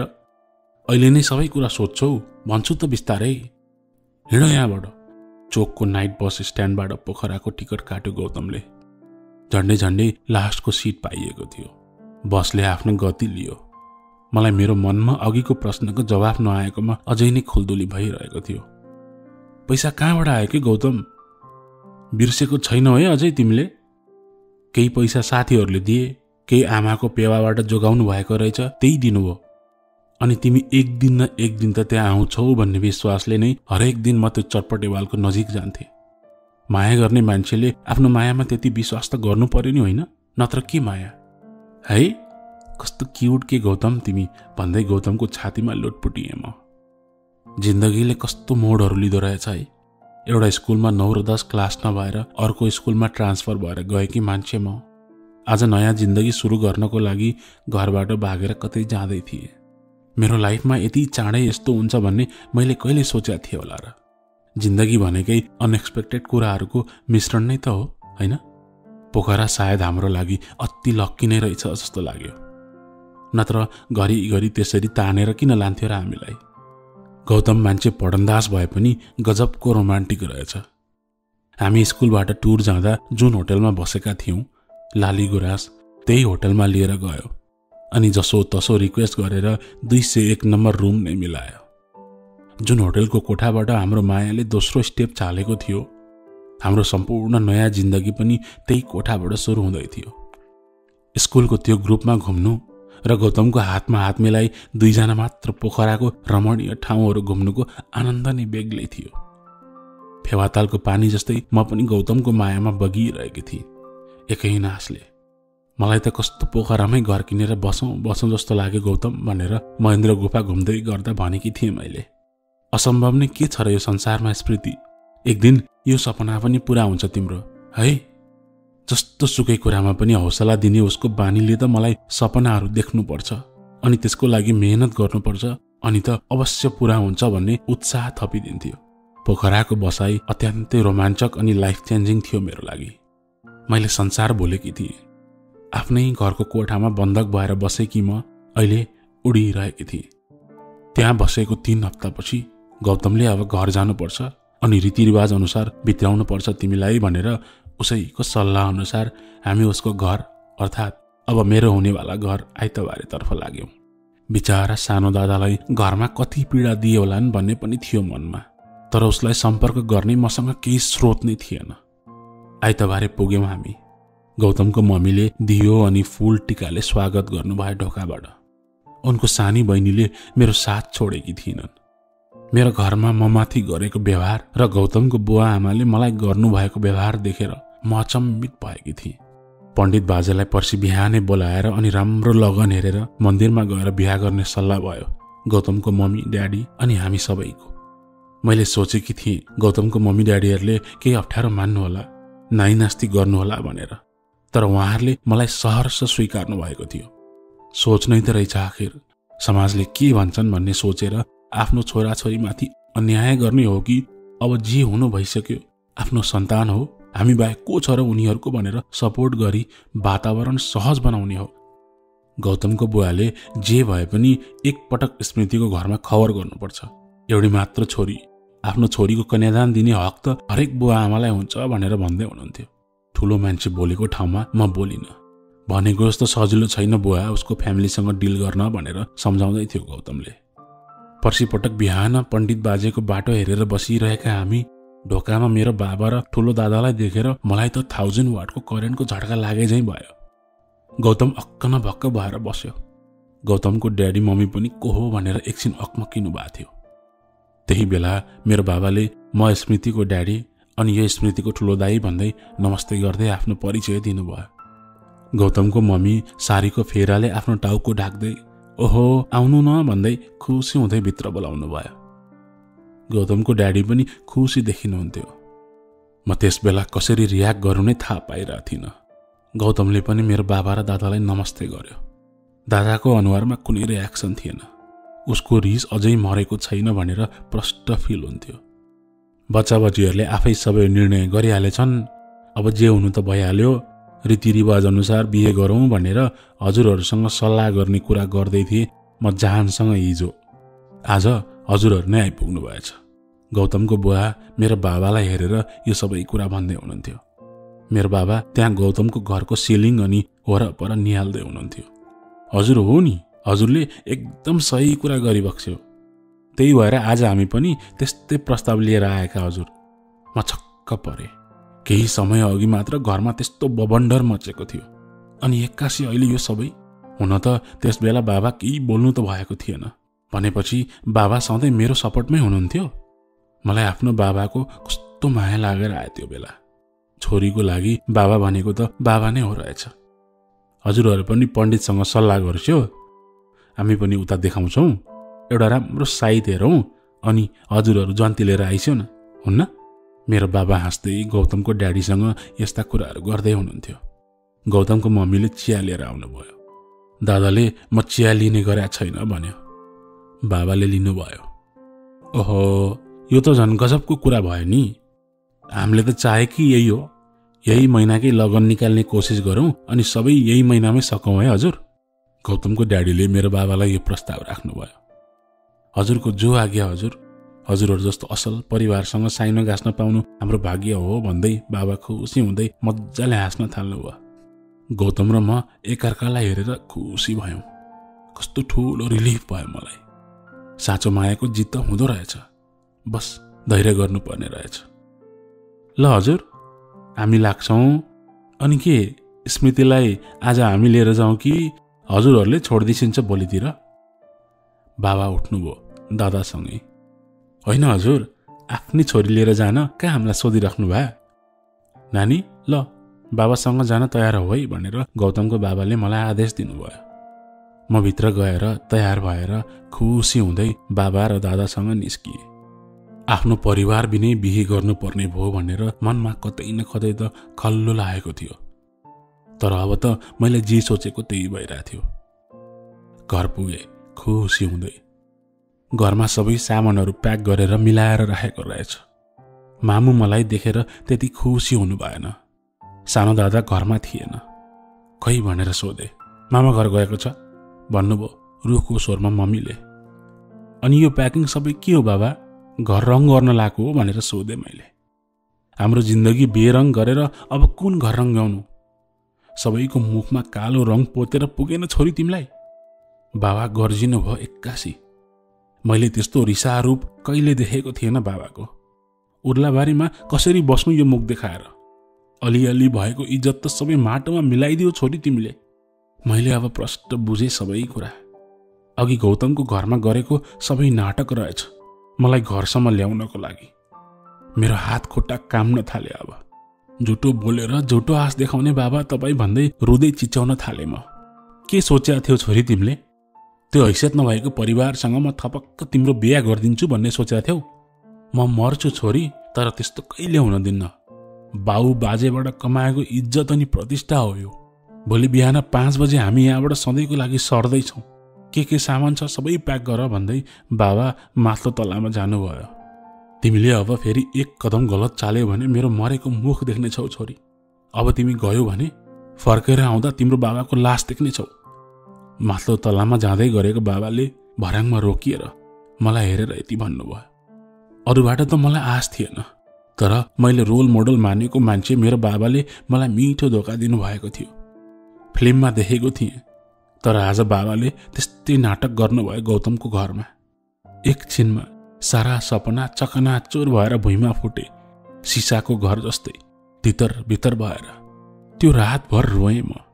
गौतमलाई अब देख्न पाउँदिन कहिले भनेर तर एउटा चिठी लेखेर त्यही घरको छेउको दिदीलाई गौतम नाम गरेको मान्छे मलाई खोज्दै आउँछ, उसलाई दिनु है यो चिठी भनेर छोडिदिए।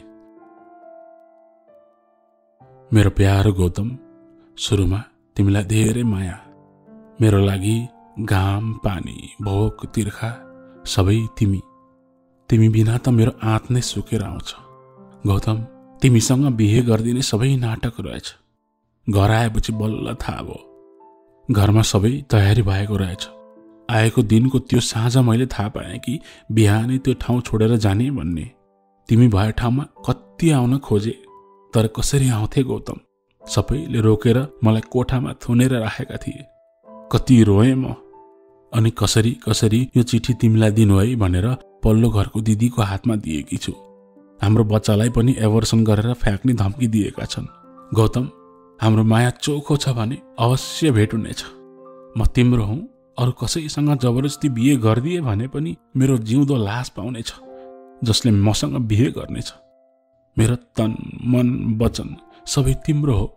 यो जुनीमा तिम्रो हुन सकिन भने पनि अर्को जुनी अनि त्यसपछिका हरेक जुनीमा तिम्रो हुनेछु। I love you Gautam. उही तिम्रो स्मृति। उसले त्यो चिठी पायो पाएन पनि मलाई थाहा छैन। पाए पनि के गर्थ्यो र बिचाराले? म कहाँ गएँ उसलाई त्यसको के पत्तो होला र? बिहेको तयारीमा थियो होला ऊ अनि उसको परिवार। जब उसले त्यो चिठी देख्छ तब उसमा के बित्छ होला? के खेल खेल्यौ नि भगवान तिमीले? त्यस बिहानको 5 बजे उर्लाबारी छोडेर हेटौँडा लानुभयो सबैलाई। त्यही घर किनेर बस्यौँ हामी। मैले एसएलसी पनि त्यही दिएँ, पास भएँ, तर परिवारको कसैसँग बोलिन। मैले बोल्नै बन्द गरिदिएँ सम्पूर्ण रूपमा। आफ्नो सन्तानको माया भन्दा समाज अनि समाजमा आफ्नो प्रतिष्ठाको ख्याल मात्र राख्नेहरूसँग मेरो सरोकार थिएन। अबोर्सन गरेर मेरो बच्चा फाल्ने अनेक प्रयास गर्यो दादा अनि मामुले, तर मैले मर्ने धम्की अनि प्रशासनमा जान्छु भन्ने धम्की दिएर आफ्नो सन्तानलाई धरतीमा ल्याएरै छोडे। यो नाजायज सन्तानले समाजमा फेरि हाम्रो खानदानको इज्जतमा ठुलो दाग लाग्छ। हामी सबैलाई विष खुवाएर मार्दै अनि त खुसीले बाँच भन्दै मामु दिन रात कराउँदै रुन थाल्नुभयो। आमा भएर छोरीको पीडा नबुझेको देखेर म चकित थिएँ। रुन पनि छोडेकी थिएँ मैले, किनभने त्यति सानो उमेरमा सबै देखेर रोएर भोगिसकेकी थिएँ। म फिदिम बजार हाम्रो पुरानो घर जान्छु अनि उतै हजुरआमासँग बस्छु र तपाईहरूको इज्जत लिलाम हुन दिदिन भन्दै पहाड घर फिदिमतिर गए। स्वार्थी थिए मेरा बाबा मामुहरू। गौतमसँग एक्लै जाँदा त्यस्तो तिकडम लाएर मलाई फर्काएर ल्याए, तर आज म एक्लै आफ्नो बच्चा लिएर फिदिम जान्छु भन्दा रोकेनन्। मेरो परिवारलाई अझै पनि उनीहरूको इज्जत नै प्यारो थियो। एक मनले गौतम भए ठाउँमा जान्छु भन्ने सोच नआएको पनि होइन। गौतम हाम्रो छोरो भनेर, तर कुन मुख लिएर जान्थे? जुन चोट अनि पीडा उसलाई म र मेरो परिवारले दिएको थियौं, अब त उसले हामीलाई देख्यो भने पनि थुक्थ्यो होला। उसको गल्ती पनि के थियो र? मलाई चोखो मनले माया गरेको थियो। मसँग बिहे गरेर संसार बसाउने उसको इच्छा थियो। बिचारा के बित्यो होला उसमा? अनि त्यसरी त्यस्तो गरिसकेपछि कसरी जान्थे होला म ऊ भए ठाउँमा? फिदिम बजारबाट 20 मिनटभित्र थियो हाम्रो पुर्ख्यौली घर। हजुरआमा बस्नुहुन्थ्यो अनि साथमा एउटा कुकुर थियो। त्यही नजिकको स्कुलमा पढाउन पनि सुरु गरेकी थिएँ मैले। छोरो 1 वर्षको भइसकेको थियो। मैले उसको नाम गौरव राखेकी थिएँ। गौतमको गौबाट सुरु हुने नाम। आखिर छोरो त उसको पनि थियो। आज 2 वर्ष भएछ गौतमबाट टाढा भएको पनि। फिदिमको त्यो कुनामा आफूलाई व्यस्त राख्दै आफ्नो छोरोको भविष्य सोच्दै आफ्नो मन भुलाउँदै अघि बढिरहेकी थिएँ। तर मन नहो गौतमको यादलाई त कसरी भुलाउन सक्थे र? उसलाई भुल्नको लागि त कि मेरो मेमोरी लस हुन पर्यो, नत्र उसको मायाको छाप मेरो मन मस्तिष्कमा यसरी गडेको थियो जुन कहिले मेटिन्छ जस्तो लागेको थिएन मलाई। मेरो छोरो हजुरआमासँगै खेल्थ्यो। त्यहाँ घरमा काम गर्न आउनेहरूले पनि उसलाई कति माया गर्थे। शालीन थियो बाबु, धेरै नरोने, जोसँग पनि जान मान्ने। ठ्याक्क गौतमकै बानी सरेको थियो उसमा। आफ्नो बाउ भइदिएको भए काँधमा राखेर त्यो डाँडा पाखा कति घुमाउँथ्यो होला। घरिघरि सोच्दै आँसु पनि झर्थे अनायासै। कसले सोचेको थियो होला 20 वर्ष नपुग्दै जिन्दगीमा यति धेरै उतार चढाव देख्नुपर्छ भनेर। जिन्दगी त अति सरल हुन्छ जस्तो लागेको थियो। अनि माया पनि त्यही मधुमल्लामा बगेको सङ्लो खोला जस्तो हुन्छ जस्तै लागेको थियो। तर म अभागी रहेछु। मेरै मायामा अनेक जालझेल भयो, त्यो पनि आफ्नै परिवारबाट। तर जे जस्तो भए पनि फिदिम बजार मन भुलाउनको लागि राम्रो ठाउँ थियो। रमणीय हिमालहरू अनि त्यहाँका हँसिला मान्छे, सबैलाई आफ्नो जस्तो गर्ने। गौरव पनि त्यहाँका छर छिमेकीहरूसँग घुलमेल हुने भइसकेको थियो। अब अलिअलि तोते बोल्न थालेको पनि थियो। कहिलेकाहीँ आफूसँग लुकाएर राखेको गौतमको तस्बिर हेर्दै आँसु झार्थे। गौरवलाई उसको बाबा हो भनेर चिनाउँथे पनि फोटो देखाएर। बिचरा गौतमले मलाई कहाँ कहाँ खोज्यो होला, कति सराप्यो होला, धोकेबाज पनि भन्यो होला। उसले मलाई धोकेबाज भनेको भए पनि त्यो जायज नै छ उसको ठाउँबाट, अनि मेरो पीडा मेरो ठाउँमा जायज छ। जिन्दगीमा एकपटक गौतमको मुहार हेर्नु कति मन छ। एकपटक उसले आफ्नो छोरोलाई त देख्न पाओस्, यही इच्छा छ मेरो। दिनहरू बित्दै गएको पत्तै भएन। स्कुल, घर अनि गौरवलाई हेरचाह गर्दा गर्दै कति बेला उज्यालो हुन्थ्यो अनि रात पर्थ्यो पत्तो नै पाउँदैनथे। घरबाट न बाबा दादा मम्मी कसैले पनि खोजी गरेनन् एकपटक पनि। बिचारा सानो दादाले त खोजे पनि होला, तर मेरा निठुरी बाबा मामु अनि दाइले त के भन्थे होला र म कहाँ छु भनेर। हुन त मलाई घरकाले खोजेनन् भन्ने केही पिर नै थिएन। जे भए पनि आफ्नो मनले चाहेको काम गरेकी थिए, आफ्नो प्यारी हजुरआमासँग बसेकी थिए, अनि आफ्नो मुटुको टुक्रा मेरो छोरोको तोते बोली अनि मिठो हाँसो भए मलाई के चाहिन्थ्यो र। त्यहाँ मैले पढाउने स्कुलमा एकजना मनोज सर हुनुहुन्थ्यो। सायद 25-26 वर्षको हुनुहुन्थ्यो। गणित पढाउनुहुन्थ्यो। अति मिजासिलो मान्छे। नयाँ ठाउँमा कोही साथी नहुँदा त कोसँग बोल्नु, यसै पागल होइएला भन्ने डरले मनोज सरसँग बोल्न थाले। मनोज सर एकदम रेस्पेक्टफुल हुनुहुन्थ्यो। उहाँलाई मेरो बारेमा सबै थाहा थियो। स्कुल पढाउने जाने क्रममा घर फर्कदा सधैँ मनोज सरसँगै आउन थालेकी थिए। 10 मिनटसम्मको बाटो हाम्रो एउटै थियो। गफ गर्दै आउँदा रमाइलो पनि हुन्थ्यो। त्यही आउने जाने क्रममै एक दिन मनोज सरले मलाई बिहेको प्रस्ताव राख्नुभयो। मैले सोच्दै नसोचेको कुरा थियो त्यो मेरो लागि। मनोज सरले नराम्रो मनले भन्नुभएको थिएन, तर मैले त्यस्तो केही सोचेकै थिएन। स्मृति म्याम, तपाईँ अनि गौरवको सारथी बन्ने सौभाग्य पाएँ म धन्य हुने थिएँ भनेर धेरै पटक भन्नुभयो सरले। मलाई केही हतार छैन म्याम, हजुरले सोचेर भन्नुभयो हुन्छ। मनोज सरले आफ्ना कुराहरू राखिराख्नु भएको थियो। म गौतमले मलाई त्यस्तै कुरा भनेको याद आएर कहाँ अर्कै दुनियाँमा पुगेछु। सर, म हजुरलाई अति नै धेरै रेस्पेक्ट गर्छु। हजुर आफ्नो ठाउँमा सही हुनुहुन्छ र हजुरले भनेका कुरा कुनै गलत छैनन्।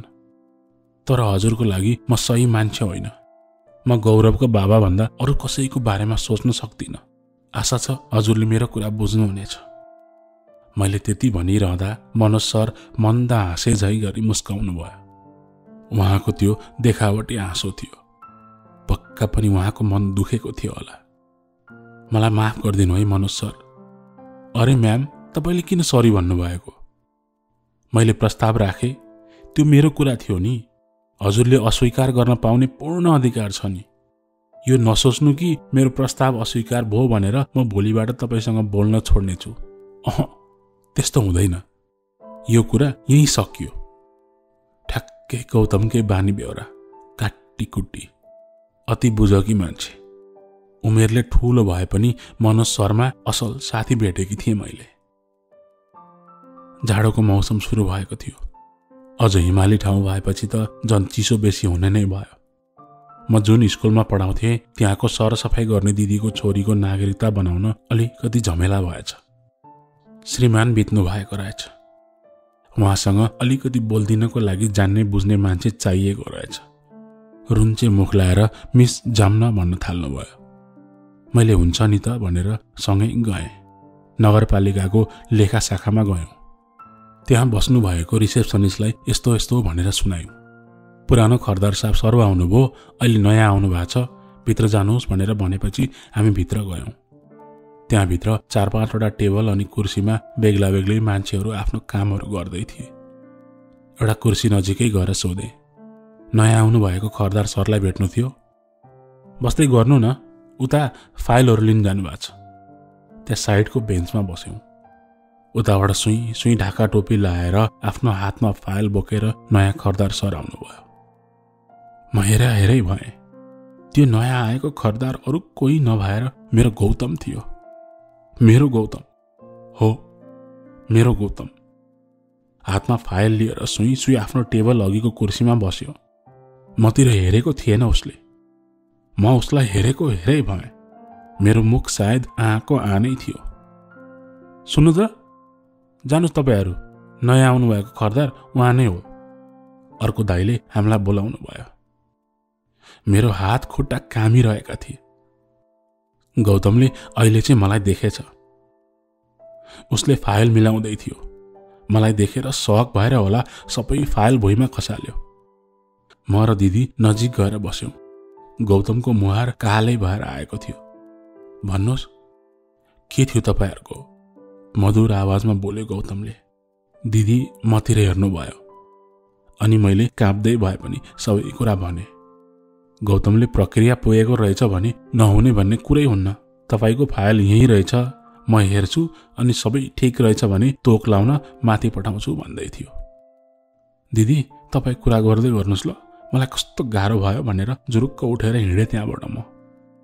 मैले पत्याउनै सकिनँ मेरो गौतम त्यहाँभित्र थियो। सपना झैँ लागेको थियो। बाटोमा हस्याङ फस्याङ गर्दै घरतिर लागे।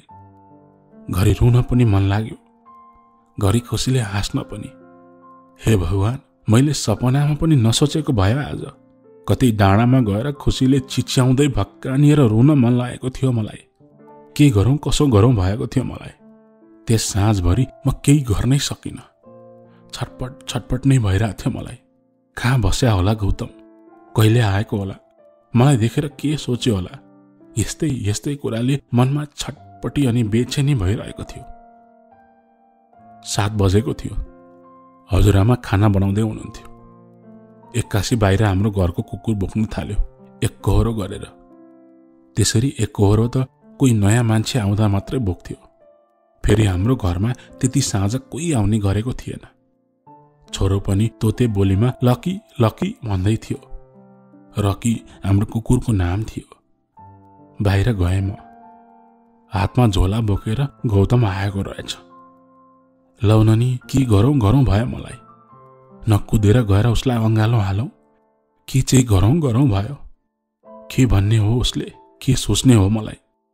म त नर्भस भएर त्यहीँनिर ढल्छु जस्तो लागेको थियो। म उभिएर हेरिरहेँ। रकी कराइरहेको थियो। मलाई देखेर चुप लाग्यो। भित्र बोलाउँदिनौ स्मृति? हँ, मजासँग भए। आउनु न भन्दै भित्रै बोलाए। तिमीले मलाई तपाईँ भनेर बोलाउँदा त अनौठो सुन्दर रहेछ। त्यसो भन्दै भित्र छिर्यो गौतम। म पागल मात्र हुन बाँकी थियो आत्तिएर। नर्भस भएर तिमी तपाईँ के भने पनि थाहा पाइन। बरन्डामा सानो खाट हालेको थियो। त्यहीँ बस्यो गौतम। म के गरौँ गरौँ भयो। ऊ मसँग रिसाएको होला जस्तो लागेको थियो, तर उसको अनुहारमा रिस नै थिएन। उसले मलाई हेरिरहेको थियो। मुसुक्क हाँस्यो। बस न स्मृति, कि उभिने तालिम लिइरहेछौ? म छेउको मुढामा थचक्क बसिहालेँ। मैले त विश्वास पनि गर्न सकेको थिएन उसले मसँग त्यति राम्ररी बोलेको देखेर। उसले त मलाई गाली गर्ला, कति कोस्ला, नाना थरी भन्ला भन्ने सोचेका थिए, तर ऊ त त्यसको ठ्याक्क उल्टो बिहेभ गरिरहेको थियो। उसको अनुहारमा एक थोपो रिस थिएन, मुस्कुराइरहेको थियो। तिम्रो चिठी त्यसको 5 दिनपछि पाएको थिएँ मैले। तिमी मलाई त्यसरी छोडेर जाने मान्छे होइन भन्ने मलाई थाहा थियो। पक्कै तिम्रो घरमा कसैले कुरा बिगारे होला भन्ने सोचे। 6 महिनासम्म त मैले तिमीलाई धेरै खोजेँ स्मृति, तर नेपाल यति ठुलो छ, कहाँ खोजेर सक्थे र? स्मृति, मेरो माया साँचो रहेछ भने तिमीलाई जहाँ जसरी जहिले भए पनि भेट्नेछु भन्ने प्रण गरेर बसेको थिएँ म त। गरे तिमीसँगै गर्छु, नत्र यो जोनीमा त म कसैसँग बिहा गर्दिन भनेर कसम पनि खाएको थिएँ आफैसँग। म रुँदै हाँस्न थालेँ। खुसीको रुवाई भन्छन् नि, हो त्यही। अनि त्यही बेला अलि अलि सिम पानी पर्न थालेको थियो। मलाई माफ गरिदिन्छौ गौतम? सुक सुक गर्न थालेँ म। तिम्रो के गल्ती थियो र स्मृति? उसले त्यति भनेपछि मैले आफ्नो सरले आँसु पोछे। अनि कहाँ बसिरहेछौ अहिले तिमी? नगरपालिकाले सबै व्यवस्था गरिदिएको छ। 2 दिन त भयो आएको। अनि स्मृति, मैले तिमीलाई खोज्दा कहाँ खोज्ने होला यो देशमा भन्ने लागेको थियो, तर भाग्यले जुराएपछि त संसार पनि सानो हुँदो रहेछ है। हेर त, यत्रो वर्षपछि आज कहाँबाट यो फिदिममा भेट भयो हाम्रो। त्यही बेला छोरो सक्की नसकी हिँड्दै त्यहीँ आइपुग्यो। मम्मी मम्मी गर्दै मलाई मम्मी भन्दै आइरहेको देखेर गौतम इमोसनल भयो। उसले गौरवलाई हेरिरह्यो अनि गौरवले पनि गौतमलाई हेरिरह्यो नयाँ मान्छे देखेर। मैले गौतमतिर देखाउँदै गौरवलाई भने, बाबा, तिम्रो बाबा? मैले त्यसो भनिरहँदा गौतमका आँखाबाट बलिन्धारा आँसु खसे। उसलाई मैले त्यसरी रोएको कहिले देखेको थिएन। उसले आफ्ना 2 हात फिजाउँदै गौरवलाई आफूतिर बोलायो। सुरुमा अप्ठ्यारो माने गौरवले, अनि गौतमले झोलाबाट चकलेट निकालेर दिएपछि खुरुक्क गयो। गौतमले आफ्नो अङ्गालोमा हाल्यो गौरवलाई। म त्यो देखेर आफ्नो आँसु रोक्न पनि सकिनँ। आकाश र म सँगै बर्सिरहेका थियौँ। फाइनल्ली मेरो छोरोले आफ्नो बाउ भेटायो। मनमा नै भगवानलाई धन्यवाद पनि दिए। यसले सगाउली भनेर भान्सामा छिरेको त म बुढी मान्छेलाई एक्लै छोडेर आइछे भन्दै हजुरआमा बोल्दै माथि आउनुभयो। अनि आएपछि ठ्याक्क गौतमलाई देख्नुभयो। ए, नयाँ मान्छे पो आउनुभएको रहेछ त। गौतमले नमस्ते गर्यो। को पर्नुभयो बाबु? कहाँ पर्यो घर? कताबाट आउनुभयो? यहाँको नगरपालिकाको नयाँ खरिदार के हजुरआमा। अनि तपाईको पनातीको बुवा। मैले डर्नमा नि हजुरआमालाई चिनाइदिएँ। लौ न नि, ज्वाइँ हुनुहुँदो रहेछ त। अनि एक केटी तैँले यहाँ कहाँ बरन्डामा ल्याएर राखे कि? आफ्नै बाउको जस्तो बेहोरा नदेखाए भन्दै गौतमलाई भित्र लिएर जानुभयो। बाबु, नराम्रो नमान्नु है। यसको बाउको नि 1 पैसाको बुद्धि छैन। त्यही भएर त म एक्लै बसेँ कि यहाँ। त्यो बच्चैबाट आँडबाङ्गे मान्छे हो के। बुहारी पनि त्यस्तै नबुझ्ने छे। हजुरआमा अनि गौतम बीच धेरै मिठो भलाकुसारी भयो। अनि भलाकुसारी पछि भान्सामा खाना खानतिर लाग्यौँ हामी। गौतमका आँखा आफ्नो छोराबाट हटेको थिएन अहिलेसम्म। गौरव पनि गौतमसँग चलिरहेको थियो। चकलेट पाएर मक्ख थियो। म पनि यता दङ्ग थिएँ। सधैँको लागि मैले गौतमलाई गुमाएँ भन्ने सोचेर जिन्दगी बिताइरहेकी थिएँ। सपनामा पनि सोचेको थिएन अब भेट्छु होला भन्ने। तर दुखियालाई सधैँ दुःखै मात्र आइपर्दो रहेनछ। सहनशीलता र धैर्यता हुँदा सुखका दिन पनि आउने रहेछन्। साँचो मायाले अनेक हन्डर ठक्कर खाएर पनि आफ्नो गन्तव्य भेटाउँदो रहेछ। बस हरेस खान नहुने रहेछ। अनि छ नि बाबु, जिन्दगीमा ढिलो भन्ने केही हुँदैन। त्यही भएर अब यहीँ फिदिममा बिहा गर्नुपर्छ है। अनि तपाईँको त्यो आँडबाङ्गे ससुरा नभएर केही फरक पर्दैन के। गौतमले खानाको घाँस मुखमा हाल्दै हस् भनी टाउको हल्लायो। मैले पनि लजाएर मुस्कुराउँदै हस् भने। गौतमले आफ्नो बहिनी बुवा आमालाई फिदिममै बोलायो बिहेको लागि। आफ्नो सन्तानको खुसीमा आफ्नो खुसी देख्ने गौतमका बुवा आमा जस्ता सासू ससुरा पाउनु मेरो लागि भाग्य नै थियो। फिदिममा सानो टिकोटालो गरियो। केही नजिकका साथीहरू, हजुरआमा, गौतमका बुवा आमा अनि मनोज सरहरूको उपस्थितिमा हाम्रो छोराले आफ्नो बाउ आमाको बिहे हेर्न पाएको दिन थियो त्यो। कति भाग्यमानी थियो हाम्रो छोरो। अनि हामी झन् उत्तिकै भाग्यमानी। आफ्नो बिहेमा आफ्नो छोरो पनि साथमै। गौतमले मेरो सिउँदोमा सिन्दुर हाल्दै गर्दा मिठो बतास चलेर घरछेउका रुखका पातहरू हल्लाउँदै थियो। त्यही बतास लुकेर आएर मेरो अनुहारमा छोएर गयो। फेरि पनि साँचो मायाको सन्देश दिएर।